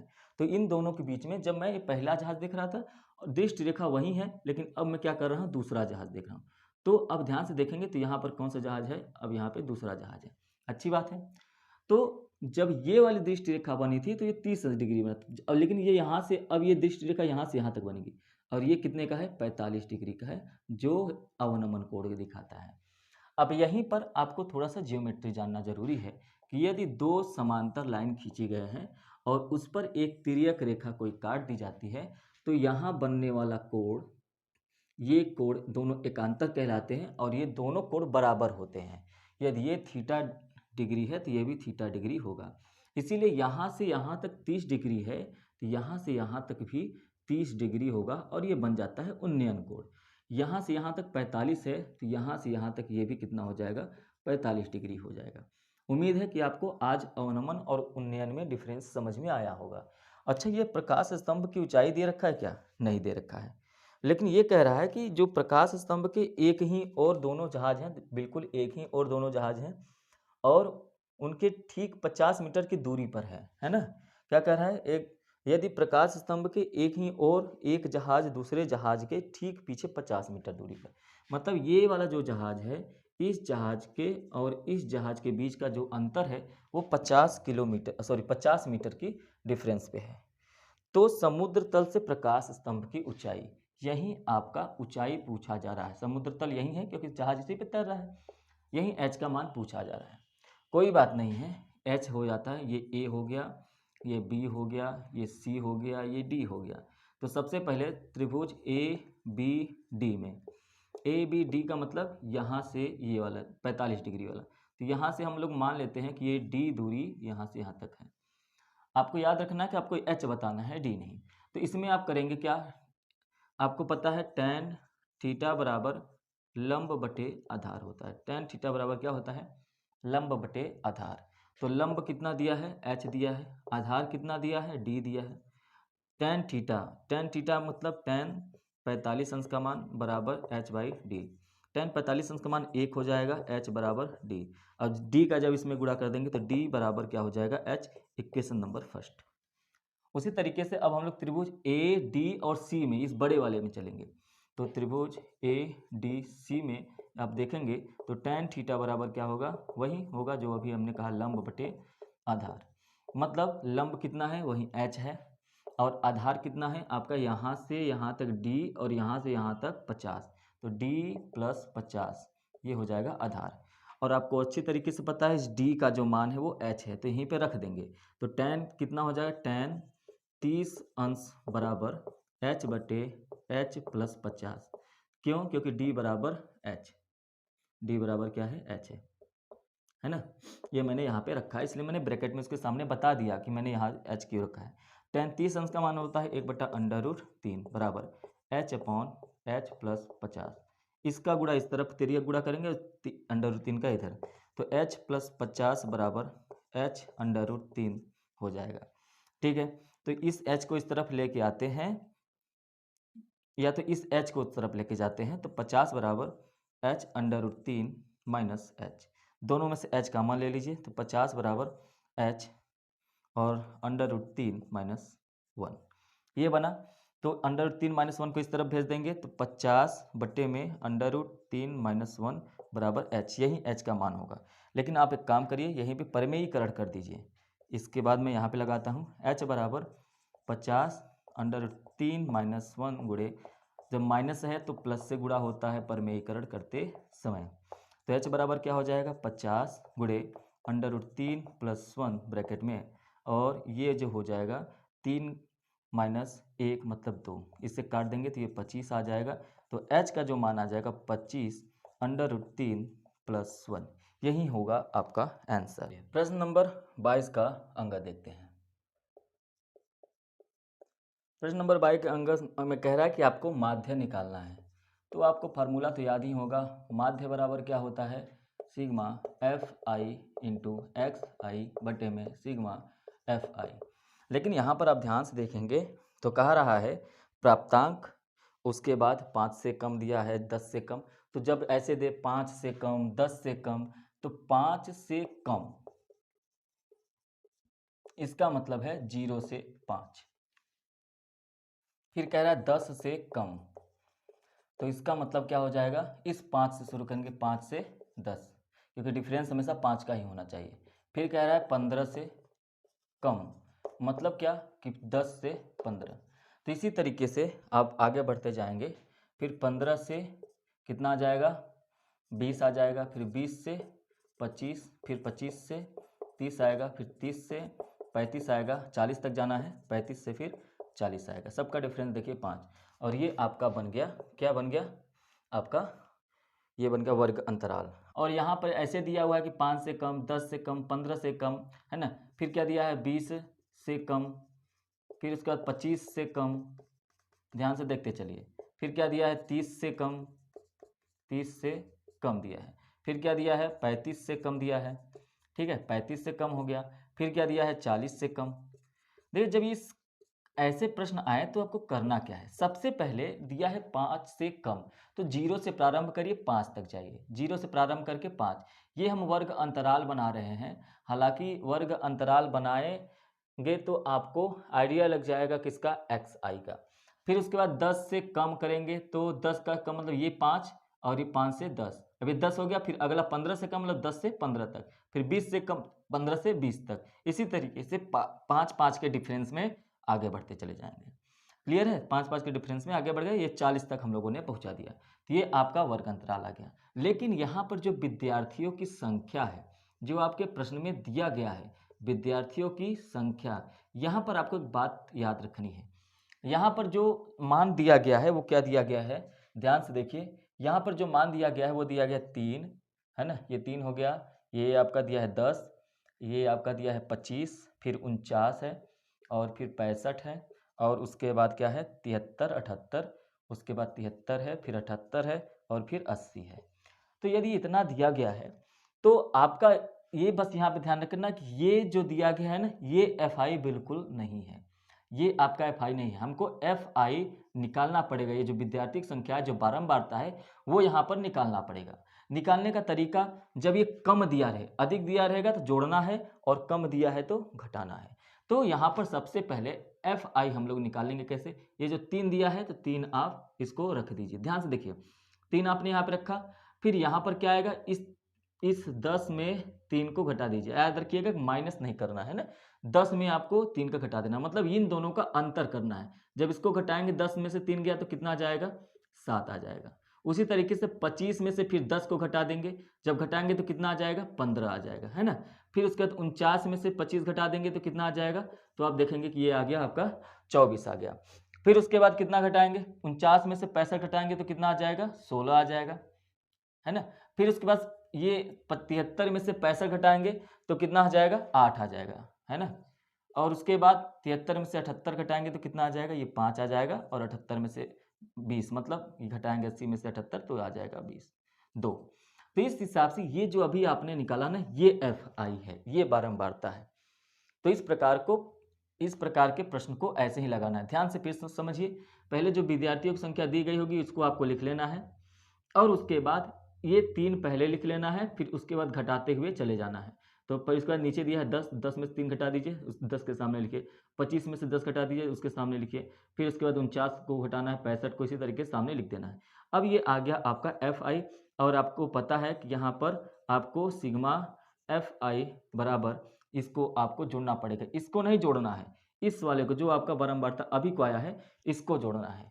तो जब आप इसको जोड़ेंगे तो ये आ जाएगा 80, कितना आ जाएगा, 80 आ जाएगा। अच्छी बात है। अभी हमको एक्स आई निकालना है, तो एक्स आई निकालना तो हम लोग पहले से ही सीख चुके हैं, एक्स आई पहले निकाल लेते हैं। तो ये 5 है और ये 0, दोनों को जोड़ देंगे, जितना आएगा 2 का भाग देना है। तो 0 और 5 जोड़ेंगे तो 5 आएगा, तो इसको आप भाग देंगे, 2.5 आ गया। 10 और 5 15 होता है, 15 का में 2 का भाग देंगे तो आधा हो जाएगा, तो कितना हो जाएगा, 7.5 हो जाएगा। इसी तरीके से देखिए 5 का डिफरेंस है, यहाँ पर भी 5 का डिफरेंस है। हर जहाँ h का मान 5 है, इसलिए यहाँ पर हम लोग 5-5 का डिफरेंस कर देंगे। तो 7.5 है, तो इसके बाद 12, 7 में 5 जोड़ देंगे 12.5, फिर 5 जोड़ देंगे तो 17.5, फिर 5 जोड़ देंगे तो कितना आ जाएगा 22.5, फिर 5 जोड़ देंगे 27.5, और फिर 5 जोड़ देंगे तो 32.5, और इसके बाद फिर 5 जोड़ देंगे तो 37.5 आ जाएगा। तो ये एफ आई यहाँ पे है, ये वाला पार्ट, और ये हो गया एक्स आई। तो अब आपको क्या निकालना है, F I into X I, F I और एक्स आई का गुणा करना है। तो सबसे पहले आप 25 में 3 का गुणा करेंगे तो कितना आ जाएगा, 7.5 आ जाएगा। इसी तरीके से 7.5 में 7 का गुणा करेंगे तो 52.5 आ जाएगा, 52.5। उसके बाद 157.5 आ जाएगा। फिर एक 17.5 का 24 में गुणा करेंगे तो आ जाएगा आपका 420.5 आ जाएगा। ठीक है, 22.5 में 16 का गुणा करेंगे तो आपका आ जाएगा 360। 27.5 का 8 में गुणा करेंगे तो कितना आ जाएगा 220।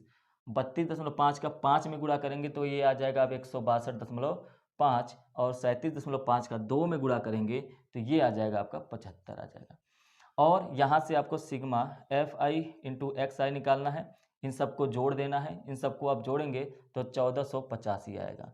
अब यहीं आपको पता है कि माध्य बराबर क्या होता है, sigma F I into X I बटे में सिग्मा एफ आई। तो sigma F I X I का मान कितना दिया है, तो ये दिया है आपका 1485, और कितना आया है सिग्मा एफ आई का 80। इन दोनों का आप भाग देंगे तो आपका आंसर आएगा 18.5, और यही आपका आंसर हो जाएगा। यहाँ पर करना वही काम था, लेकिन ये जब कम वाले देंगे तो आपको इस तरीके से वर्ग अंतराल बनाना है, और इस तरीके से एफ आई, मतलब इस तरीके से आपको बारंबारता बनाना है ना, तब जाकर आपको एक्स आई एफ आई निकलेगा, और तब आंसर देंगे जब इस प्रकार का प्रश्न पूछेगा तब, है ना। चलिए, यह प्रश्न उम्मीद करते हैं समझ में आया होगा। नहीं समझ में आया तो एक बार फिर से रिवाइंड करिए, फिर से आप देखिए, दोबारा देखेंगे तो प्रश्न आपको यही समझना है, बाकी ये सब तो समझ जाएंगे। क्लियर है। चलिए आगे बढ़ते हैं और प्रश्न नंबर 6 करते हैं। यही क्या करते हैं, इसी पर कर लेते हैं 6। अब ध्यान से देखिए, इसी क्वेश्चन नंबर 22 का ही 6 है। इसमें भी आपको क्या निकालना है, माध्यक निकालना है। तो माध्यक बराबर क्या होता है, मैं यहीं भी फार्मूला लिख देता हूँ जिससे आपको ये आइडिया हो जाए क्या क्या निकालना है। तो माध्यक बराबर होता है L प्लस ब्रैकेट में n/2 minus C F upon F into में h।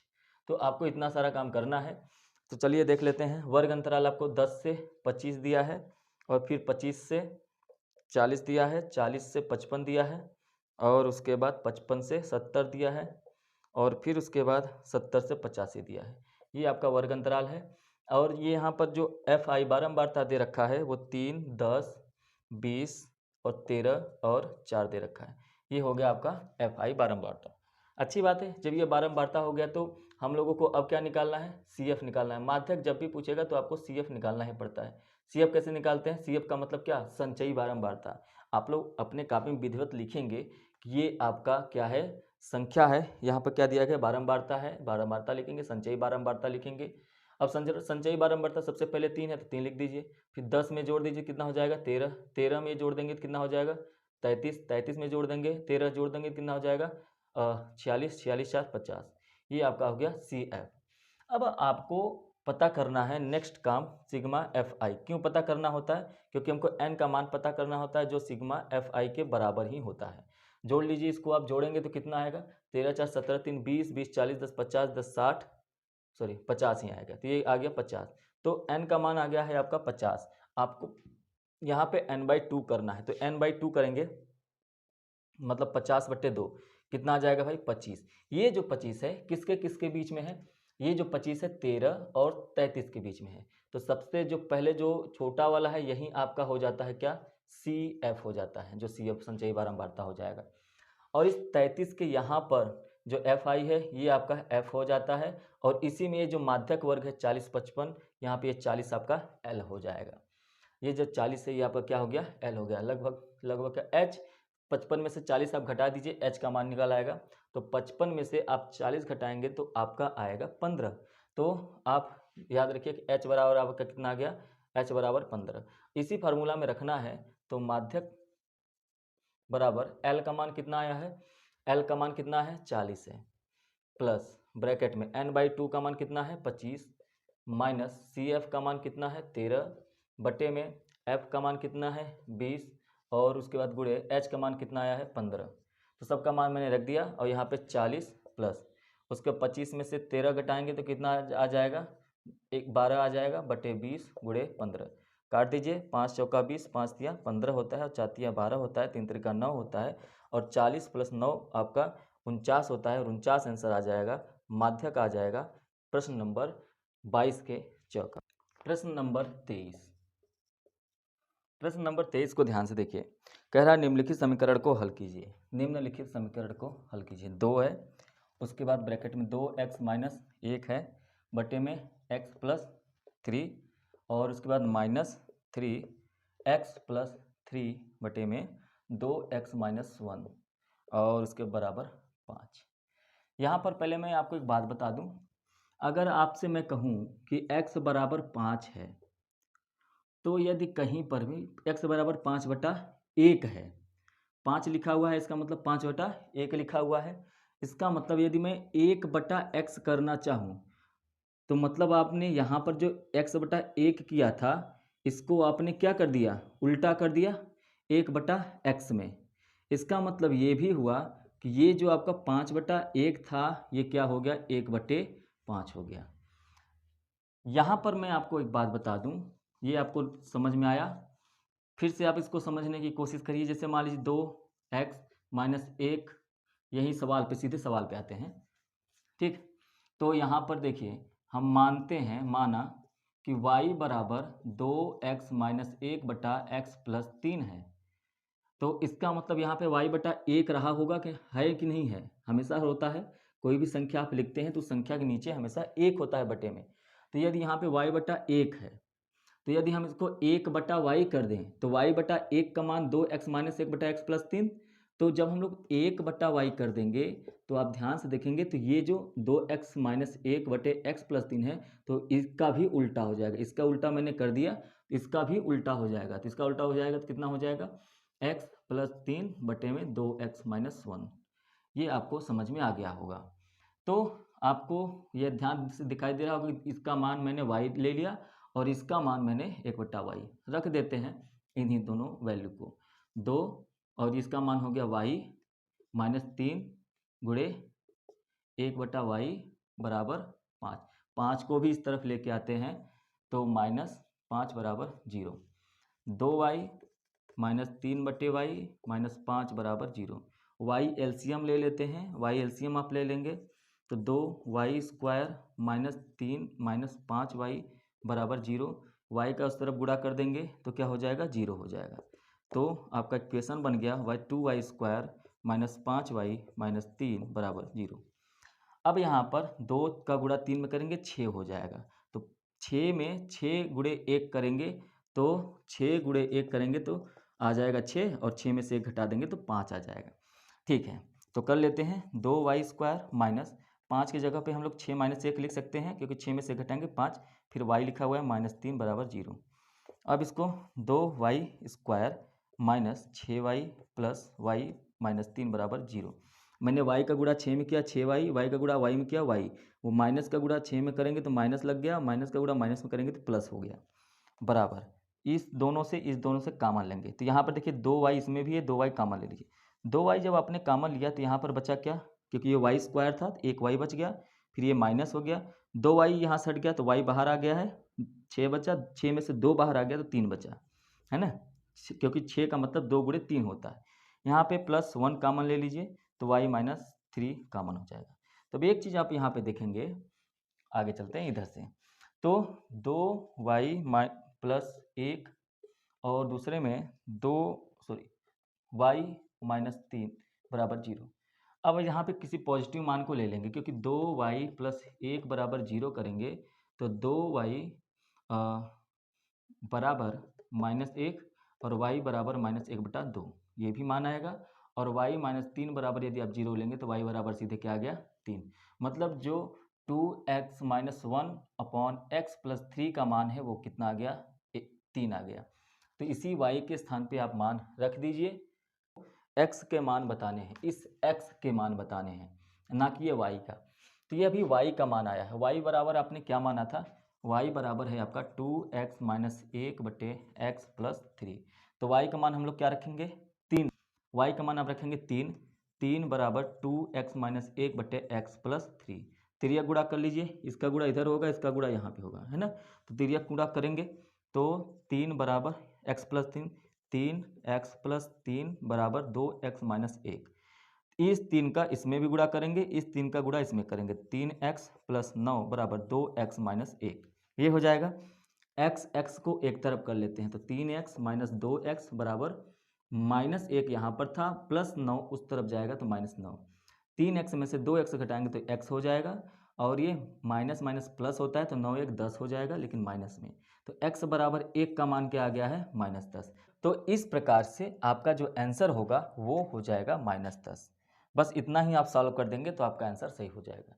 तो x का जो मान आएगा वो -10 आपका हो जाएगा। अथवा करके है, तो 23 के अथवा वाले प्रश्न को सॉल्व करके देख लेते हैं कितना आंसर आएगा। 23 के अथवा वाले प्रश्न को सॉल्व करेंगे। कह रहा है कि 2 अंकों से बनी एक संख्या। तो पहले मैं बता दूं कि जो अंक होते हैं वो एक्स वाई होता है, और जो संख्या होता है ये अंक में आपका एक अंक एक्स है, एक अंक वाई। लेकिन जब अंक को आप संख्या बोलते हैं तो आप बोलते हैं 10x प्लस वाई, ये आपका संख्या होता है। और जब इसी संख्या को उलट दिया जाता है, पलट कर जो बनी संख्या होती है वो 10y प्लस एक्स हो जाता है। जहाँ पर x होता है वहाँ पर y, जहाँ पर y होता है वहाँ पर x आ जाता है। तो इसलिए कह रहा है कि 2 अंकों से बनी एक संख्या। तो बनी एक संख्या, देखिए 2 अंकों से बनी एक संख्या मैंने लिख दिया। फिर एवं उसके अंकों को उलटने पर बनी संख्या, उसके अंकों को आपने उलट दिया, पलट दिया, तो वो क्या बन गया, 10y प्लस एक्स। तो ये कह रहा है कि इन दोनों का जो योगफल है ना, आप इनको जब जोड़ेंगे तो 66 आता है। लेकिन यदि संख्या के अंकों का अंतर, मतलब ये जो संख्या का एक अंक x है और एक अंक y है, तो ये अंकों का जो अंतर है वो आपको बता रहा है कि 2 है। तो आप ये संख्या बताइए क्या होगा। तो संख्या आपने क्या माना था, 10x प्लस वाई। तो 10x में से एक x जोड़ देंगे तो 11x हो जाएगा, प्लस 10y में एक y जोड़ देंगे तो 11y हो जाएगा, बराबर 66। दोनों तरफ से आप 11 कॉमन ले लीजिए तो x प्लस वाई बराबर क्या आ जाएगा, 66। काट देंगे तो सीधे 6 आ जाएगा, मतलब x प्लस वाई बराबर कितना आ गया, 6। आप इस दोनों को सॉल्व करेंगे तो y से y कट जाएगा। हालांकि आप आंसर डायरेक्ट निकाल सकते हैं, x का मान 6 2 8 बटे 3 दशमलव में आएगा। अब यहाँ पर देख लेते हैं, तो 2x हो जाएगा ये बराबर 6 2 8, 6 2 8, तो x 6 2 8 होता है, दशमलव नहीं आएगा, 6 2 8 बटे 2 4 आ जाएगा। तो आप करेंगे इसको 4, x बराबर कितना आ गया, 4 आ गया। इस 4 के मान को समीकरण 1 में रख दीजिए। आपने ये समीकरण 1 माना था और ये समीकरण 2 है। तो x का मान जब समीकरण 1 में रखेंगे तो 4 प्लस वाई बराबर 6, और y बराबर 6 माइनस 4, और y बराबर क्या हो जाएगा, 2। तो आप देखिए दोनों अंक तो 4 और 6 हैं। तो आपने संख्या क्या माना था, संख्या बराबर 10x प्लस वाई। 10 गुणे x का मान कितना आया है, x का मान आया है 4। तो यहाँ पे 4 रखेंगे, y का मान कितना आया है, 2, 2 रखेंगे, बराबर 10 चौक 40 प्लस 2 कितना हो गया भाई, 42। या तो आप डायरेक्ट ऐसे भी समझ सकते हैं, x 4 y 2, तो x 4 यहाँ पे 4 और 2 रख देंगे 42। लेकिन आपको हमेशा याद रखना है कि आपको ये सॉल्व करना पड़ेगा इतना, तो आपको बताना पड़ेगा वो संख्या क्या है, 42 है। क्लियर है। तो आप चाहे ये वाला प्रश्न सॉल्व करते, चाहे ये वाला प्रश्न सॉल्व करते, आप दोनों को में से एक सॉल्व करना था। तो इससे ज़्यादा आसान ये था, इसमें कुछ तो है ही नहीं, तो आपको ये सॉल्व करना चाहिए था। क्लियर है। चलिए प्रश्न नंबर 23 तक हो गया, प्रश्न नंबर 24 पे चलते हैं। इसमें दोनों सवाल लगाने हैं, दोनों को ध्यान से देखिए। पहले कह रहा है कि 60 मीटर ऊंचे किसी भवन के शिखर से किसी मीनार, सबसे पहले कह रहा है कि 60 मीटर ऊंचा कोई क्या है, एक भवन है। तो यहाँ से यहाँ तक एक भवन है। कह रहा है कि इसके भवन के शिखर से, शिखर का मतलब ऊपर, शीर्ष, शिखर से किसी मीनार के शिखर और पाद के अवनमन कोण। अच्छा देखिए अवनमन कोण है, इसका मतलब एक लाइन बनेगा, इसका मतलब जो मीनार होगा वो छोटा होगा। तो मीनार जो है वो छोटा है, ये मीनार है और ये भवन हो गया, इस तरफ भवन, ठीक है, ये ए बी, तो ये क्या हो जाएगा, सी और डी। अच्छा अवनमन कोण का मतलब मैंने आपको क्या बताया था, तो कह रहा है कि मीनार के शिखर और पाद के अवनमन, शिखर का जो है 30, तो ये देखिए दृष्टि रेखा हो गई, और यहाँ से ये शिखर जो है ना, ये जो शिखर है, ये जो कोण है ये 30 डिग्री है। अच्छा यहाँ से यदि आप एक लाइन बना दें तो ये 30 डिग्री और ये 30 डिग्री बराबर हो जाएगा। अब ये क्यों हो जाएगा, मैंने आपको जस्ट अभी सवाल इसके पहले करवाया है। अब फिर उसके बाद कह रहा है कि और उसके जो पाद का अवनमन कोण यहाँ पर, मतलब ये वाला कोण और यहाँ से ये जो कोण है, ये जो कोण है ये कितना है 45 डिग्री है। यदि ये 45 डिग्री है तो जाहिर सी बात है ये भी कितना बन जाएगा, सॉरी ये 60 डिग्री है, ये 60 डिग्री है तो ये कितना बन जाएगा 60 डिग्री बन जाएगा। क्लियर है? तो चलिए ठीक है, अच्छी बात है कि ये बन गया आपका 60 डिग्री। अब कह रहा है कि मीनार की ऊंचाई बता दीजिए। सी और डी की ऊंचाई हम मान लेते हैं कितना है, एच है। कितना है, एच है। अच्छा, यहाँ से ए और सी की दूरी भी मान लेते हैं कि डी है, डी नहीं दी रखा है। तो सबसे पहले त्रिभुज ए बी सी में निकालते हैं, ए बी सी 60 डिग्री है ना, तो टेन थीटा बराबर टेन थीटा बराबर होता है लंब बटा आधार। क्या होता है, लंब बटा आधार। लंब कितना दिया है, 60 दिया है, आधार कितना दिया है, डी दिया है। तो टेन 60 अंश का मान, टेन 60 अंश बराबर 60 बटे डी। टेन 60 अंश का मान √3 होता है, डी का गुणा इधर कर देंगे, √3d बराबर हो गया 60। या तो ऐसे रहने दीजिए, डी का मान क्या हो जाएगा, यहाँ से ऐसे कर लेते हैं, √3 ये डी हो गया, तो डी बराबर क्या हो जाएगा 60 बटे में √3। तो डी का मान निकल गया 60 बटे √3। अब यहाँ पर यदि आप देखें, इसको आधार मान लें तो इस वाले त्रिभुज में भी आप देख सकते हैं, यहाँ से यहाँ तक की ऊंचाई कितनी हो जाएगी, यहाँ से यहाँ तक की ऊंचाई तो h हो जाएगी, यहाँ से यहाँ तक की ऊंचाई कितनी हो जाएगी, 60 माइनस h हो जाएगी। तो यदि इस त्रिभुज में देखें ABCD, इसको E मान लेते हैं, ये E है, तो त्रिभुज EBD में है ना, मतलब इस छोटे वाले त्रिभुज में तो ये 30 डिग्री है। तो टेन थीटा बराबर लंब बटा आधार, और लंब दिया है 60 माइनस h बटे में आधार कितना है, d। d का मान आपको दिया है तो d का मान यहाँ पे रखेंगे। थीटा का मान 30 दिया है, तो टेन 30 डिग्री बराबर 60 माइनस h बटे में ये कितना दिया है, 60 बटे √3। टेन 30 अंश का मान होता है 1 बटा √3 बराबर 60 माइनस h ब्रैकेट में √3 बटे में, इसको मैं थोड़ा सा छोटा लिख दूं जिससे आपको समझ में आए। ठीक है, क्यों हुआ, क्योंकि d बराबर 60 बटे √3 है। तो अब यहाँ पे नीचे क्या बचा, नीचे बचा सिर्फ और सिर्फ 60, क्योंकि जो √3 था उसको मैंने ऊपर कर दिया है। अब यहाँ पर ध्यान से देखिए, तिर्यक गुणा करिए, 60 यहाँ पे चला आएगा बराबर √3 का गुणा √3 करेंगे 3 हो जाएगा, ब्रैकेट में 60 माइनस h हो जाएगा। 3 का गुणा अंदर कर दीजिए, 60 बराबर 180 माइनस 3h। तो एक काम करिए, 3h को इस तरफ लेके आइए, प्लस में हो जाएगा, 60 को उस तरफ लेके जाइए, 180 माइनस 60 हो जाएगा, 3h बराबर हो जाएगा 120। 3 से काट देंगे तो h बराबर आ जाएगा आपका 40। तो क्वेश्चन नंबर 24 का जो आंसर आएगा वो 40 मीटर आएगा, ये मीटर में दिया है। ठीक है, अथवा वाला प्रश्न देख लेते हैं। अथवा वाला प्रश्न देखेंगे। अथवा वाला प्रश्न क्या कह रहा है भाई, अथवा वाला प्रश्न कह रहा है कि एक चिड़िया है जो 80 मीटर ऊंचे पेड़ पर बैठी है। तो चलिए मान लेते हैं ये ज़मीन है, यहाँ से एक इतना ऊंचा पेड़ है जहाँ पर ये चिड़िया बैठी है, चिड़िया बैठी है। कह रहा है कि ये, और यहाँ से, अच्छा चिड़िया बैठी है तो यहाँ से यहाँ तक की ऊंचाई कितनी हो जाएगी, 80 मीटर है। यहाँ से इस पेड़ की जो ऊंचाई है वो 80 मीटर है। कि आगे कहता है कि पृथ्वी तल के किसी बिंदु से चिड़िया का उन्नयन कोण, मान लेते हैं यहाँ पर पृथ्वी तल है, किसी बिंदु पर चिड़िया का जो उन्नयन कोण है ना, उन्नयन कोण वो कितना है, 30 डिग्री है। ये कितना है, 30 डिग्री है। यदि ये 30 डिग्री है उन्नयन कोण, पृथ्वी तल से 45 डिग्री है, माफ करिएगा, ये 45 डिग्री है, ये 45 डिग्री है। चिड़िया क्षैतिज दिशा में अब इस प्रकार उड़ती है कि पृथ्वी तल से ऊंचाई समान रहती है।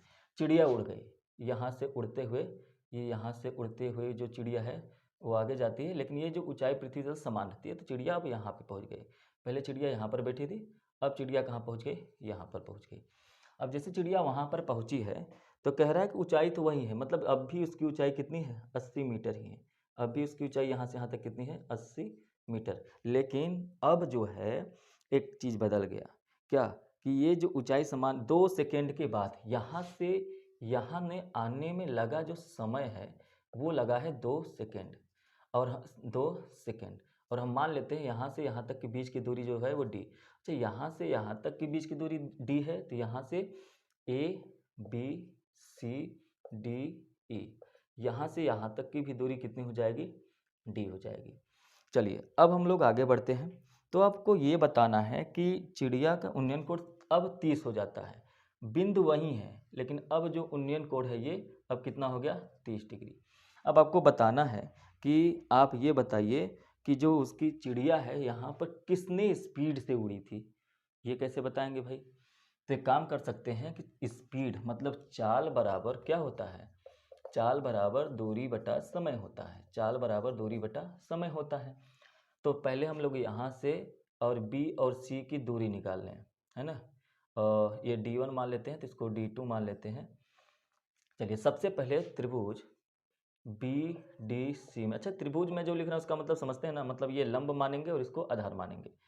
तो tan थीटा बराबर लंब बटा आधार, tan थीटा बराबर लंब बटा आधार। लंब कितना दिया है 80 मीटर, बी डी 80 मीटर, आधार कितना दिया है D2। tan थीटा का मान कितना दिया है 45। देखिए इस वाले में पता कर रहे हैं, बड़ा वाला है ना 45, तो tan 45 अंश बराबर 80 बटे D2। tan 45 अंश का मान 1 होता है तो 80 बटे D2 और D2 बराबर हो जाएगा 80।